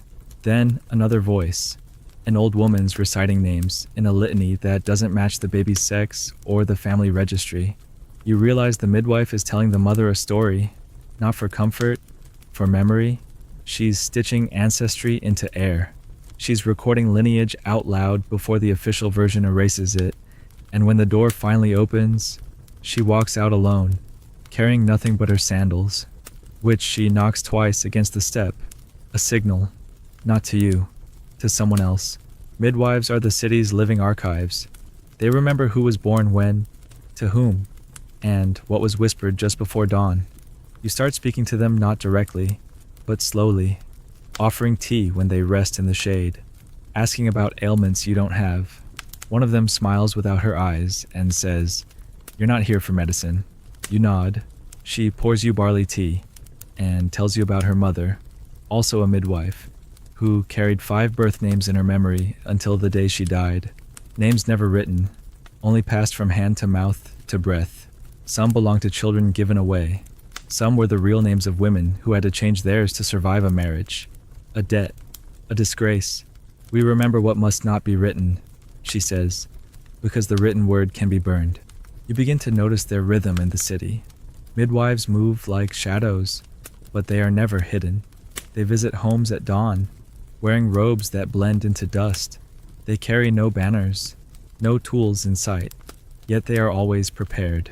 One carries a needle in her sleeve, dipped in camellia oil. Another wears sandals reinforced with small knives, not for harm, for safety. You learn of a woman who carved her name into the base of her geta and left a trail of inverted prints through snow-backward steps, so that those following would walk away instead of toward. When she disappeared, her shoes remained. No one ever found her, but the children she delivered went on to live under false names, shielded by her silence. Historians rarely write about midwives. It's too common. They say, too private. Yet these women held more power in a single breath than most samurai held in a lifetime. They knew who was born in secret, who was taken in the night, who bore children from violence but walked out smiling. They knew which lords had daughters they denied, and which noblewomen whispered real names during birth, and then swallowed the sound forever. One scroll in a private archive mentions a network of crones who could restructure an entire clan through cradle placement. Dismissed, of course, as exaggeration. But you've seen a midwife shift a baby's position with one hand, then alter a household story with the other. You've watched her decide whether the child should cry immediately or not at all. You hear a story one evening from a candlemaker's wife, hushed and hurried. A midwife once delivered a child in complete darkness, whispering instructions while the mother bit down on her own sleeve to stay silent. No light, no voices, no proof. The next morning, the father reported a stillbirth. That child lives in the North District now, apprenticed to a stonemason, never once knowing her true name. The midwife never spoke of it again. But every year on the child's birthday, she leaves a bundle of rice and plum beside the temple. No one claims it, but the bundle is always gone by dusk. You begin to see the midwives as carriers not just of babies, but of timelines.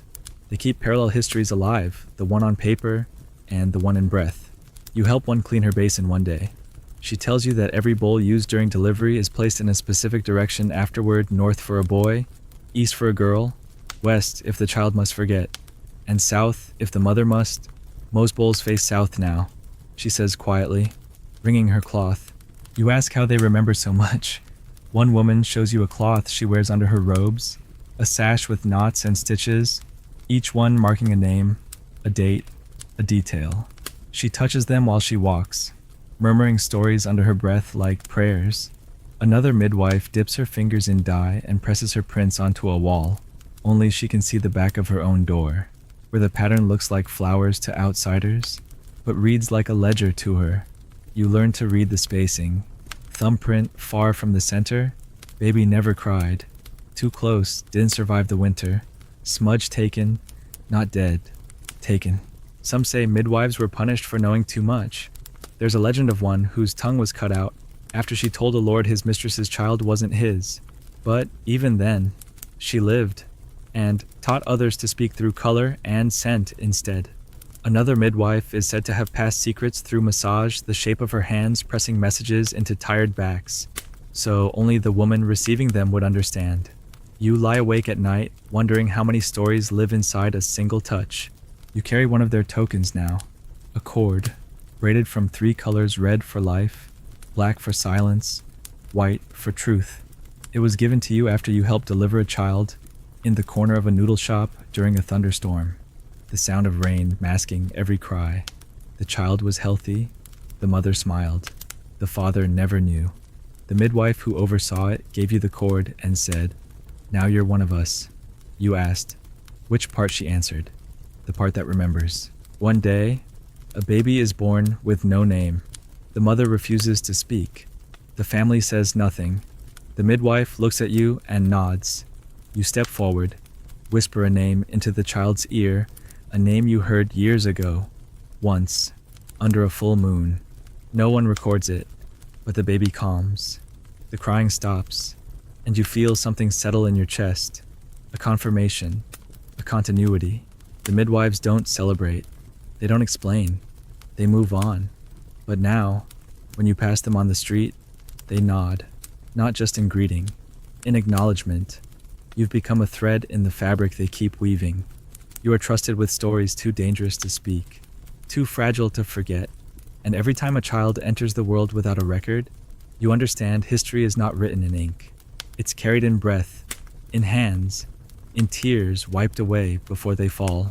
You notice the puppets first, not their strings, not their movements, but their eyes too, knowing, too human. In the back room of a bunraku theater near the edge of the river quarter, you sit among an audience that doesn't seem to breathe. The stage flickers with a lamplight.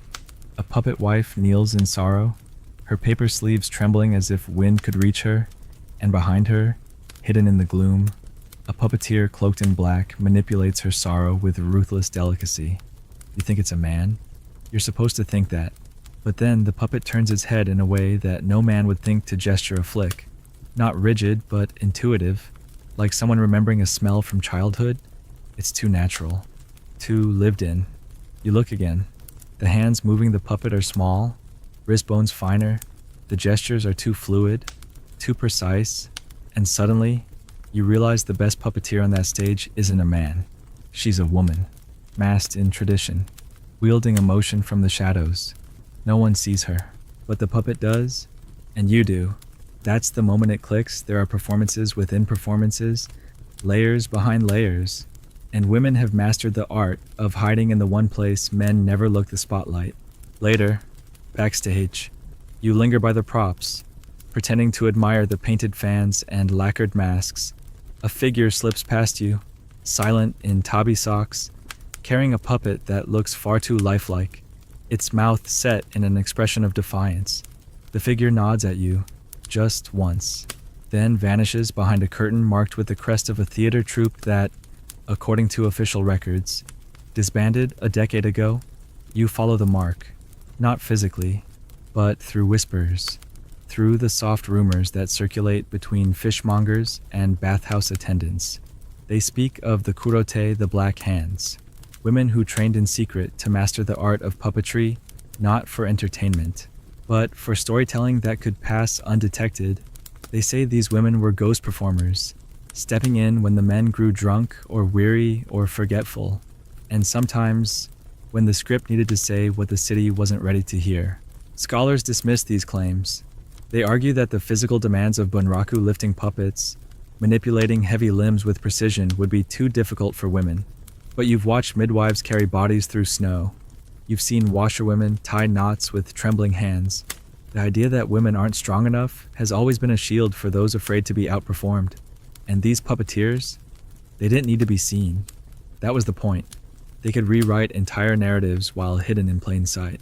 You attend more performances, at first, just to watch, but then to decode. You begin to notice patterns. The puppet heroines speak lines not in the script. Their cries last a beat too long. Their hands curl inwards, as if holding something unspoken. Once, a puppet girl about to marry cries a name that's not her fiancé's, soft, almost inaudible, but distinct. You ask someone about it. They scoff. Just an accident. But when you return the next week, it happens again. Different name, different story. Same puppeteer behind the curtain, her black sleeve just barely visible in the half-light. Then, one night, the lead puppeteer collapses mid-performance. The show should stop, but it doesn't.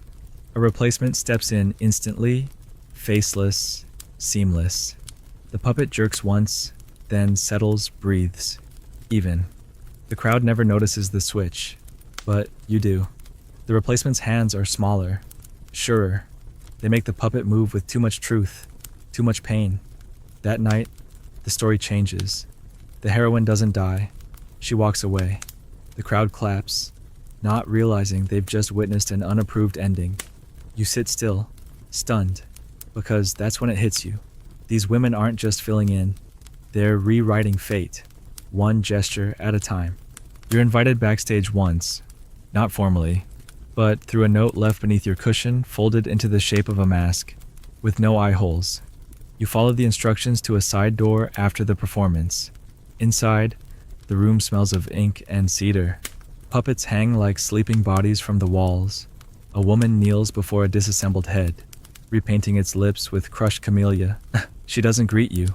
She just says she's ready to speak again. You ask who? She looks up, eyes sharp. The one whose ending was stolen. Then she hands you a small scroll, sealed with wax molded into the shape of a puppet's hand. You never open it. That's not what it's for. You pass it to a seamstress the next morning. She nods.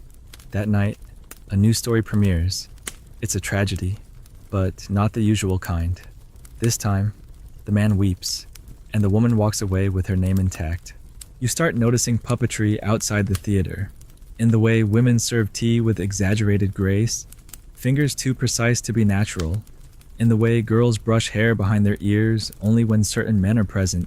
They're performing, not for vanity, for communication. One night, you see a woman drop a tray. The lacquerware scatters. She gasps, but her hands are holding a pose. The tray wasn't an accident. It was a punctuation mark. You wonder how many of these accidents you've missed. The puppet masters, those hidden women, begin reaching out to you in strange ways. Once, a puppet is left on your doorstep, small, fragile, its face blank. Inside its chest, a sliver of parchment. On it, a list of names. Women you recognize. Not from power, from silence, from vanishing. You don't know what happened to them, but the puppet knows. It carries their stories like ash in its joints. You burn the parchment, scatter the ashes in the canal. The next morning, someone leaves a fresh puppet head at the shrine, painted with a single tear. They say the kurote could make a puppet smile in 5 emotions, but only cried with 1. You test this yourself, secretly practicing with a cast-off puppet gifted to you by a retired performer. You learn the strings, you learn the rhythm, but it's the breath between movements that changes everything. The moment between bow and rise, between reaching and recoiling. That's where the truth lives, not in the action, but the hesitation. One night, during a storm, the theater burns. Officially, it's lightning. But you remember the story told that evening? A tale too close to a magistrate's shame, too sharp in its accusation. The city rebuilds quickly, but the new troupe never performs that story again. Still, the puppets return, smaller performances, in tea shops and bathhouses, with puppets made of cloth and broomsticks. The stories are simpler. A girl who vanishes, a woman who pretends, a mother who forgets on purpose. The endings are softer, but they still cut. You're gifted a puppet eventually, not to use, to keep. Its face is blank on one side, painted on the other. The eyes are open wide, one smiling, one crying. It's not symmetrical, it's not balanced, but it feels right. You hold it often, not like a toy, but like a diary. Women begin carrying miniature puppets in their sleeves. A gesture that looks like fidgeting is actually storytelling. 1 finger, curling a string to say wait, 2 fingers to say now, a thumb press to say he lied. It spreads. The city doesn't notice, but you do. You begin to carry yours too. Eventually, you meet the last of the kurote. She's old, her fingers twisted like roots, but when she lifts them, even the shadows hush. She shows you one movement, the flick of a wrist that makes the puppet turn back. Sometimes, she says, we make them look over their shoulder, just once, before they fall. That's enough. You ask if she regrets never performing in her own name. She smiles. What matters is the puppet remembered what I couldn't say. And you do. Every time you see a story told with too much stillness, with too much grace, you know who's behind it. You begin visiting shrines not for prayer, but for watching. At first, it feels strange, almost disrespectful, sitting under the eaves, while others bow and clap and cast coins into wooden boxes. But you aren't there to worship. You're there to see her, the shrine maiden, the Miko, who stands like a statue beside the altar, eyes unfocused, her lips barely parted. You've seen many Miko before, girls trained in the ceremonial, the quiet, the rote, but this one is different. She never blinks, not once. Hours pass as wind tosses her crimson hakama and bells jingle in the breeze, and she just stands there, gaze fixed not on anything visible, but on something you can't see. At first you think she's simply trained herself into stillness, but then a child drops a rice cake, a dog barks, an old woman coughs, and the Miko does not stir. Her hands stay folded, her head does not turn, and you realize she is seeing something else, something not meant for the others. You stay longer than you should. When you finally leave, your palms itch, as if something about her gaze has rubbed off on you. Days later, you return. You sit near the edge of the stone path and offer no coins. You just watch. She's there again, eyes wide, unmoving. You notice how the other women avoid looking directly at her. Even when they bow, they aim their heads toward the altar, never at her. One man dares to stare too long. A moment later, his lantern flickers and dies. He walks away, muttering. The next day, the merchant next to his shop posts a notice that he's gone inland. You don't believe it. The Miko saw something in him, or through him, and whatever she saw didn't want to be seen. The locals say she's been there forever, even though she looks no older than 20. Some claim she was born from incense smoke. Others say she was never born at all, that the shrine needed a soul to anchor its past, and so it called her into being. Historians, when they bother to write about Miko at all, dismiss these stories as village folklore, superstition wrapped in ceremony. But none of them have seen her eyes, not like you have. They aren't dead. They're too alive, like water reflecting the moon that isn't there. You try speaking to her once, after a ritual. When the others have gone, you bow, you ask, softly, "What do you see when you don't blink?" She doesn't answer, but she turns slightly, just enough for you to notice the string of white beads, tucked inside her sleeve, tied in a knot you recognize from the second ledger, the knot of endings. She turns back, raises the bells in her hands, and rings them once. It's not a warning, it's an answer. You nod, step back, and do not return for 3 days. When you do, you find a slip of paper tucked beneath the base of the offertory box. Not inside, beneath, written on it, in delicate ink, is a single phrase. Not all gods need devotion. Some need only silence. You burn the paper without reading it a second time. The message is already inside you. You begin visiting other shrines, smaller ones. Crumbling and half forgotten, you find similar Miko, though none quite like her. These women don't speak often, but they observe. You notice how their offerings are sometimes placed just off-center, how their rituals mirror but never copy one another. One woman sweeps the ground in loops rather than straight lines. Another always lights 3 incense sticks, lets 2 burn, and snuffs the third. You ask a vendor once why that particular Miko always has wet sleeves. He shrugs. She says water makes the spirits listen. That night, it rains, but only on her shrine. The streets remain dry. There's an old story you hear whispered among traveling monks of a shrine where Miko were once punished for dreaming too vividly. They were said to wake screaming, clutching names that hadn't yet been spoken aloud. The head priest silenced them by removing the dream bell from their wrists, but the dreams didn't stop. The women simply stopped waking. That shrine no longer appears on maps. But when you ask directions, someone always points toward fog. You begin to suspect the Miko are not bound to one place, that the one you first saw at the Red Shrine has appeared elsewhere. Her eyes unchanged, her silence more instructive than any sermon. Once, you pass a group of children playing with a stick effigy, one that resembles a shrine maiden, white sleeves sewn crudely from scrap cloth. You ask where they got it. They say a woman gave it to them after showing them how to stand still until the wind changed. She said the wind knows secrets. One girl says, then giggles.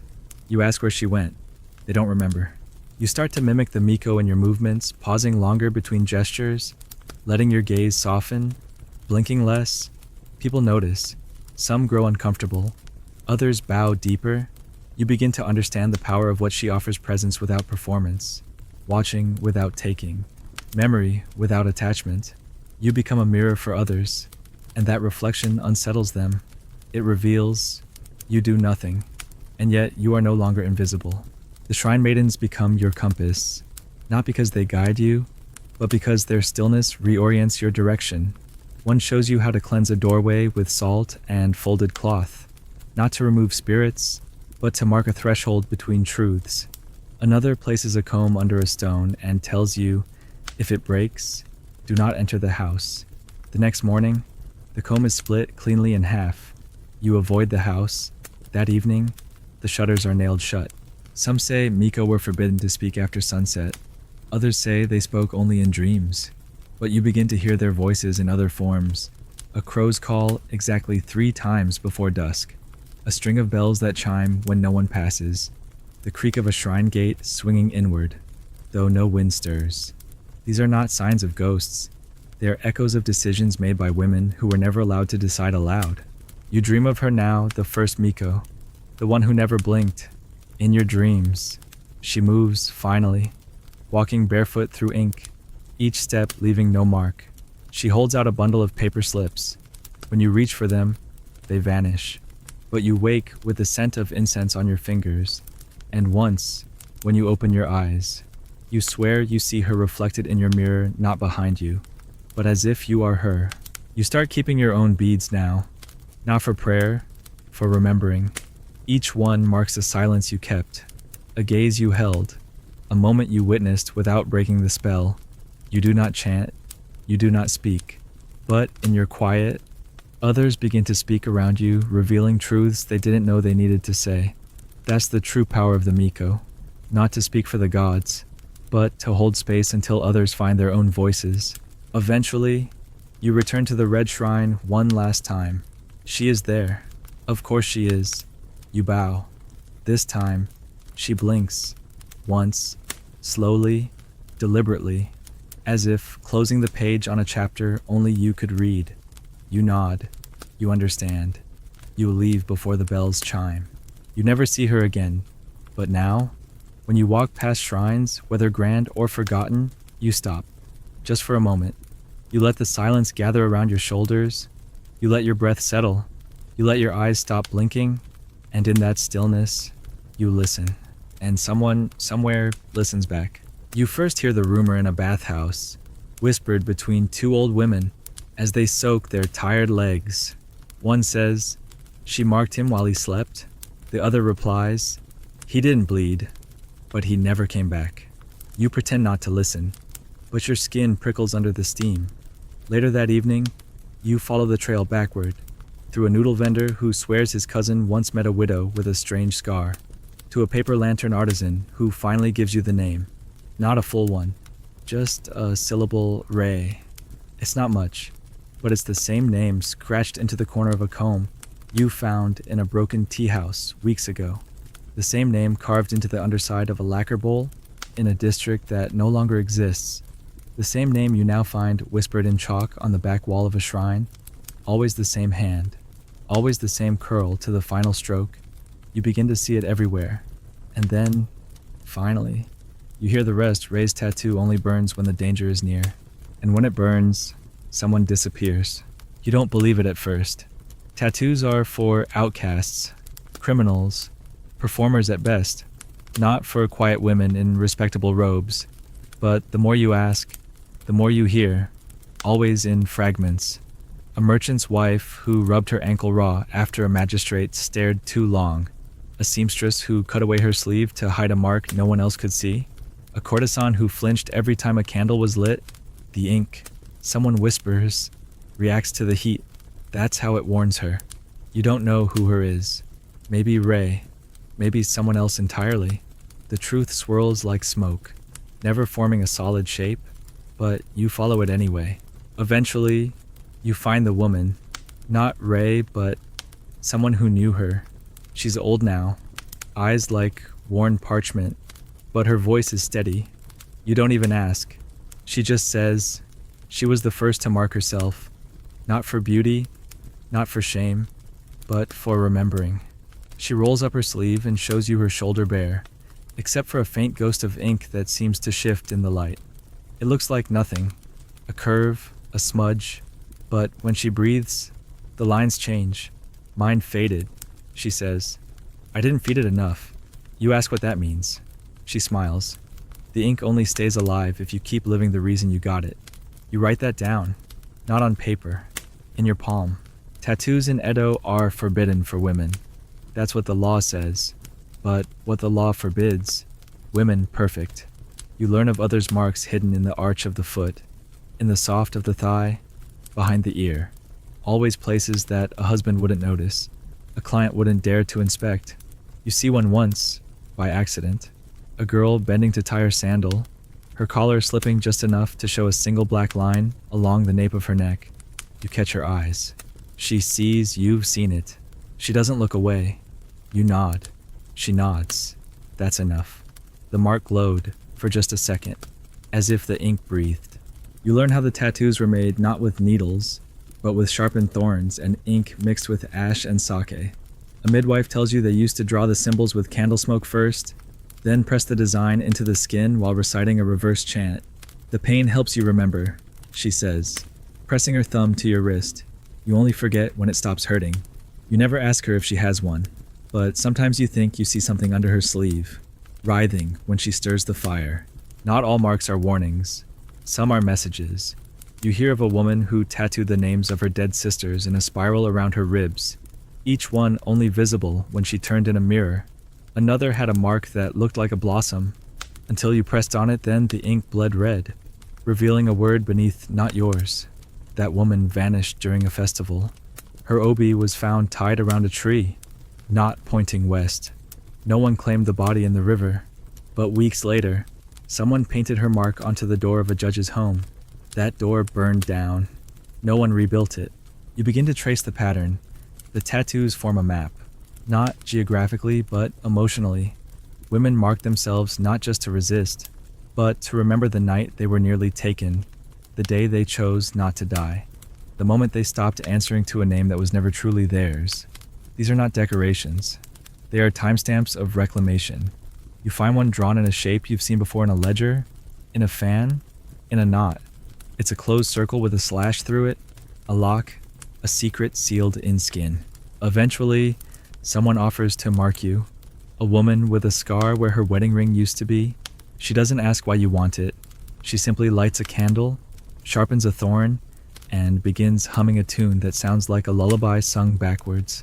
The pain is quiet, like something being carved out of you that never belonged. When it's done, she doesn't show you. You'll see it when you need it, she says. For days, you don't. Then, in a crowded street, someone brushes your arm. Your skin burns. You look down. The mark is there, black, glowing faintly. You turn. The man who touched you is gone. The mark isn't constant. It pulses only when necessary. Once, during a meeting in a tea house, it flares. You excuse yourself, step outside, and find a child watching you. She holds a doll with a painted eye scratched off. He's watching from inside, she says. You take her hand and walk her home. The next day, the man who owned the tea house is arrested for smuggling. No one knows how, but the ink on your arm fades slightly, like it's exhaled. You learn that some women tattooed over old wounds, that the scar made the ink unpredictable, sometimes vanishing, sometimes spreading like fire. One woman wore hers on her tongue. She never spoke unless she had to, but when she did, her words left bruises on the men she aimed them at. Another carried hers beneath her nail. When she scratched someone's skin, they saw the mark days later in their dreams. These are not women of legend. They sell fish. They pour tea. They lull babies to sleep. But their ink sings with memory, and memory has teeth. You find Ray's name once more carved into the underside of a well bucket. The rope above it frayed, as if pulled too tightly by someone in a hurry. You ask the old man tending the shrine what happened. He says, she climbed out of forgetting. That's all. You look down the well. Nothing but water. But when the wind shifts, you smell camphor and plum. The ink. Her trail. You begin keeping a record not written, not spoken, but worn. Each mark you witness becomes a rhythm you carry in your gait, in your breath, in the way you tighten your obi. You become one of them, not because you chose it, but because you remembered. And that's all the ink ever asked. The first time you see the hairpin, it looks harmless thin, silver. barely longer than your hand, tucked casually into the bun of a woman selling pickled radish.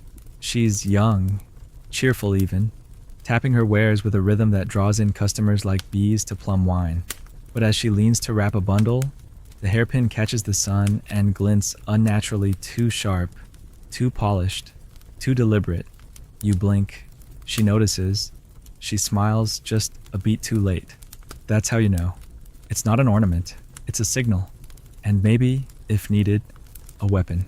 You watch as she adjusts her head, lets the pin slide a centimeter to the left, then lifts a pot lid to release a cloud of steam. A man across the alley leaves without buying anything. She hums and returns to her pickles.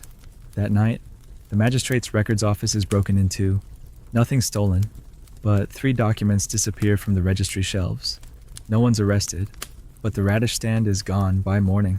You start looking at hair differently, no longer just color and style, but structure, the way it's coiled, the way it's pinned. One loop too many, and it's a signal to stay away. A loose twist behind the right ear means listen, then run. You pass a woman with 2 pins, one wooden, one metal. She dips her head to scratch an itch, and you see the metal pin isn't pinned at all. It's resting in the coil, ready to be drawn. It vanishes again before you can be sure. Historians often describe Edo women's hair as elaborate, impractical, ceremonial. But now you see the opposite. These are not flourishes. They are architecture, camouflage, weapons disguised as vanity. You hear the name Kanzashima whispered in a tea house near the canal. Not a name, really a nickname. The Pin Mothers. Women trained to use hairpins not only as code, but as deterrents. You're told they were once courtesans, dancers, merchants' daughters. Then they vanished from the public eye, reappearing only when necessary. They're not an order. They're not loyal to a shrine or sect. They simply exist where they're needed. Like needles drawn by threat, you meet one by accident. Or maybe she meant for you to find her. She's sewing by lamplight in a tailor's shop, her fingers moving too fast for her age. When you compliment her stitching, she replies, "It's easier to stitch than to pierce." But both require the same hand. She offers you a cup of barley tea and lets you see the inside of her hairpin a hollow shaft, almost invisible, storing a rolled strip of silk with a name written on it. You ask what happens when the name is read. She says, "Nothing," until the second name appears. You begin to wear your own pin. Not decorative, just plain bone. Smoothed and sturdy. You practice hiding it, adjusting your hair so it rests in the right tension. Some women notice. They nod. One. A rice vendor with fingers stained from dyeing banners passes you a scrap of cloth tied into a flower. "For your hair," she says. Inside the cloth, stitched in red thread, he's watching from behind. You change your walking route that night. You never find out who it referred to. But days later, the bridge where you often linger collapses under the weight of too many carts. You don't ask questions, you just wear the pin tighter. There's a story, likely half myth, of a dancer who once used her kanzashi to carve a warning into the back of a lord's lacquer chair. No one noticed until he leaned back and sliced his own shoulder. Beneath the blood, the message read, "Do not seat yourself where you do not belong." No one saw the dancer again, but a week later, the same lord dissolved his household and disappeared into the mountains. Historians call it an early sign of political instability. You know it was a line drawn in hairpin steel, and it held. You learn that the pins are often engraved with patterns invisible to the naked eye. Petals, spirals, a wave motif that actually traces the path of a hidden tunnel. Some pins are weighted for balance, so if thrown, they land point first. You see a woman test this in the back alley of a garden festival. She's pretending to drop one. It embeds in the wooden beam beside her. She bows, retrieves it, and laughs as if it was nothing. But someone watching from the shadows walks away quickly, clutching their side. The pin is clean when she tucks it back. You're taught, eventually, how to read them. A pin worn vertically is protection, horizontally invitation, tilted forward revenge pending, tilted back warning received, and the double twist, hair looped around the pin until it vanishes entirely. That's a death notice. Not literal, not always, but something is ending. and the pin announces it in silence. One day, you're asked to deliver a message, not written, not spoken, just a gesture. You're to enter a certain tea house, bow twice, remove your hairpin, and place it beside your cup. Then wait.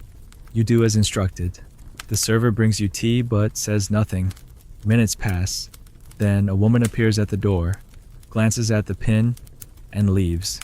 The next morning, the city's largest paper seller closes indefinitely. His last shipment of rice paper was never delivered. Rumor says it was seized for containing false petitions. You wonder what your pin told her. You never ask. There's an old widow who sharpens pins in the northern quarter. She takes no payment. She refuses men. She hums a tune you recognize from the puppet theater. You bring her yours one evening. Unsure if it needs sharpening, she touches the tip to her cheek and says, "It's not ready yet." You haven't decided what it's for. You nod. She hands you a new one, jet black. No engraving. Keep this near your neck when they speak to you like you're not listening.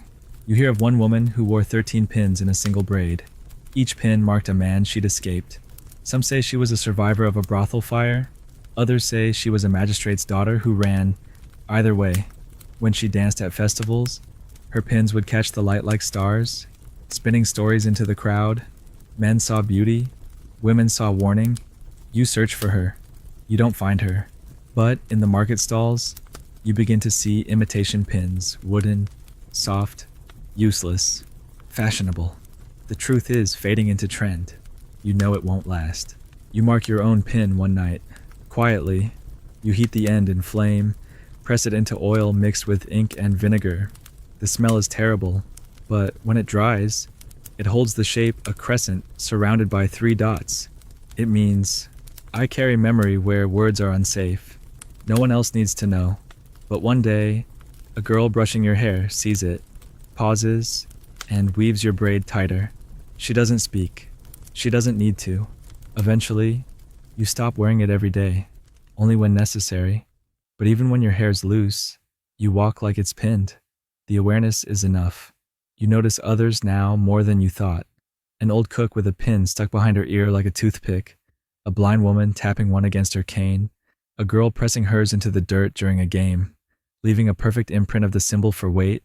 They are everywhere, waiting, watching, ready. You still have your first one, the plain bone. You never sharpened it, never engraved it. It's not a tool. It's a reminder that once, a woman selling pickled radish taught you how to survive with a smile and a glint of steel. And that lesson stays pinned just beneath your scalp, humming with quiet defiance. You're told the gathering is the last of its kind, not because the women are too old or the city too dangerous, but because soon, the air will shift. The Meiji winds are coming, blowing through laws and customs like a brush through tangled hair. You arrive at the tea room just before sundown, stepping lightly through a side entrance, ducking beneath a curtain embroidered not with cherry blossoms, but with a pattern of closed eyes. No one greets you. That's how you know you're in the right place. Inside, the air is heavy with roasted barley and rain-dampened silk. The windows are covered in paper so thick you can't tell if the world is still turning outside. A circle of women sits around a low table, none in formal attire, but every hem carries a memory, some frayed, some weighted. You recognize a few, a midwife with a red thread around her wrist, a puppeteer whose silence once altered a crowd's dream, a shrine maiden whose sleeves are folded backward. You are the last to arrive. They don't nod, they simply make space. This isn't a celebration. It's a final alignment. Each woman has brought something not symbolic, not performative, but personal. One lays down a worn sandal, another, a comb with a broken tooth. You place your own offering on the mat, a folded sash, stained faintly with plum ink. They understand. No words are spoken, none are needed, because every woman in the room has been watching the change creeping in like mist at the edges of tradition. The new rulers have no patience for the soft rebellions of the old world. The codes in kimono folds, the reverse chants, the silent puppets, these will be called foolish, worse, forgotten. And so, tonight, before the ink is washed from every wall and law, they've come to close what must be closed, not in grief, in precision. The tea is poured by a woman with sleeves too short for formality, but too clean for mourning. Her fingers tremble only when she passes the cup to the oldest among them. The elder woman takes it, sips once, and begins to hum. The melody isn't familiar at first, then you realize it's a combination of signals, part lullaby, part sutra, part street vendor cry. You close your eyes. You see the fans unfolding, the laundry line knots, the movement of empty palanquins beneath a moon that was always watching. You keep your eyes closed as the others begin to hum with her, layering the melody until it becomes rhythm, until rhythm becomes breath, until breath becomes memory. One woman unfolds a fan, not to cool herself, but to reveal what's painted on the inside, a street map with no names, only lantern positions and shadow markers. Another unspools a length of thread and ties it between her hands, weaving the string into a shape you recognize from your childhood, but now realize was always a diagram for exit. A third woman scatters plum blossoms over the table. They're not real painted paper, each one inscribed with a single syllable. They arrange themselves, fluttering strangely without wind. When they land, they spell out the name we are not allowed to keep. There's no leader here, and that's the point. Power was always passed laterally, not vertically, but when the eldest among them stands, the room shifts. She walks slowly to the papered window and presses her hand against it. A mark appears, not ink, not paint, just pressure. She turns. We erase ourselves before they can, she says. Her voice is hoarse, cracked with use, but only from their eyes. She walks back and sits. The humming stops. One by one, the women retrieve their offerings. The sandal is buried in the hearth ashes, the comb snapped in two and dropped into a bowl of water that stains immediately. You unfold your sash, tear a strip from it, and wrap it around your wrist. The rest is fed to the flame. Nothing smells like burning fabric. The scent is older, like old paper, like forgotten breath. The fan map is folded in reverse and hidden inside the sleeve of a younger girl who hasn't spoken all night. She accepts it as if accepting a name. There are no vows, no final speeches. The women each carry their own rituals, their own departures. One dips her fingers in ink and paints a single mark on the table, a spiral, then a line through it. You've seen that before on the base of a puppet, beneath the waterline of a well. It means we were here, but not for you. Outside, the wind begins to change. It doesn't howl. It moves like breath down the spine of the city. Someone knocks once at the back door. The women don't flinch. It's expected. The knock is not an intrusion. It's a notice. One woman, her sleeves soaked through, opens the door. A boy enters, no older than 10. He bows deeply. His voice is steady. The North Watch has changed shift. That's all. He's handed a bowl of tea, drinks silently, and vanishes. You understand, suddenly, that this wasn't the last gathering, just the last visible one. Someone removes the paper from the window. The night outside is soft, almost apologetic. You step out into it.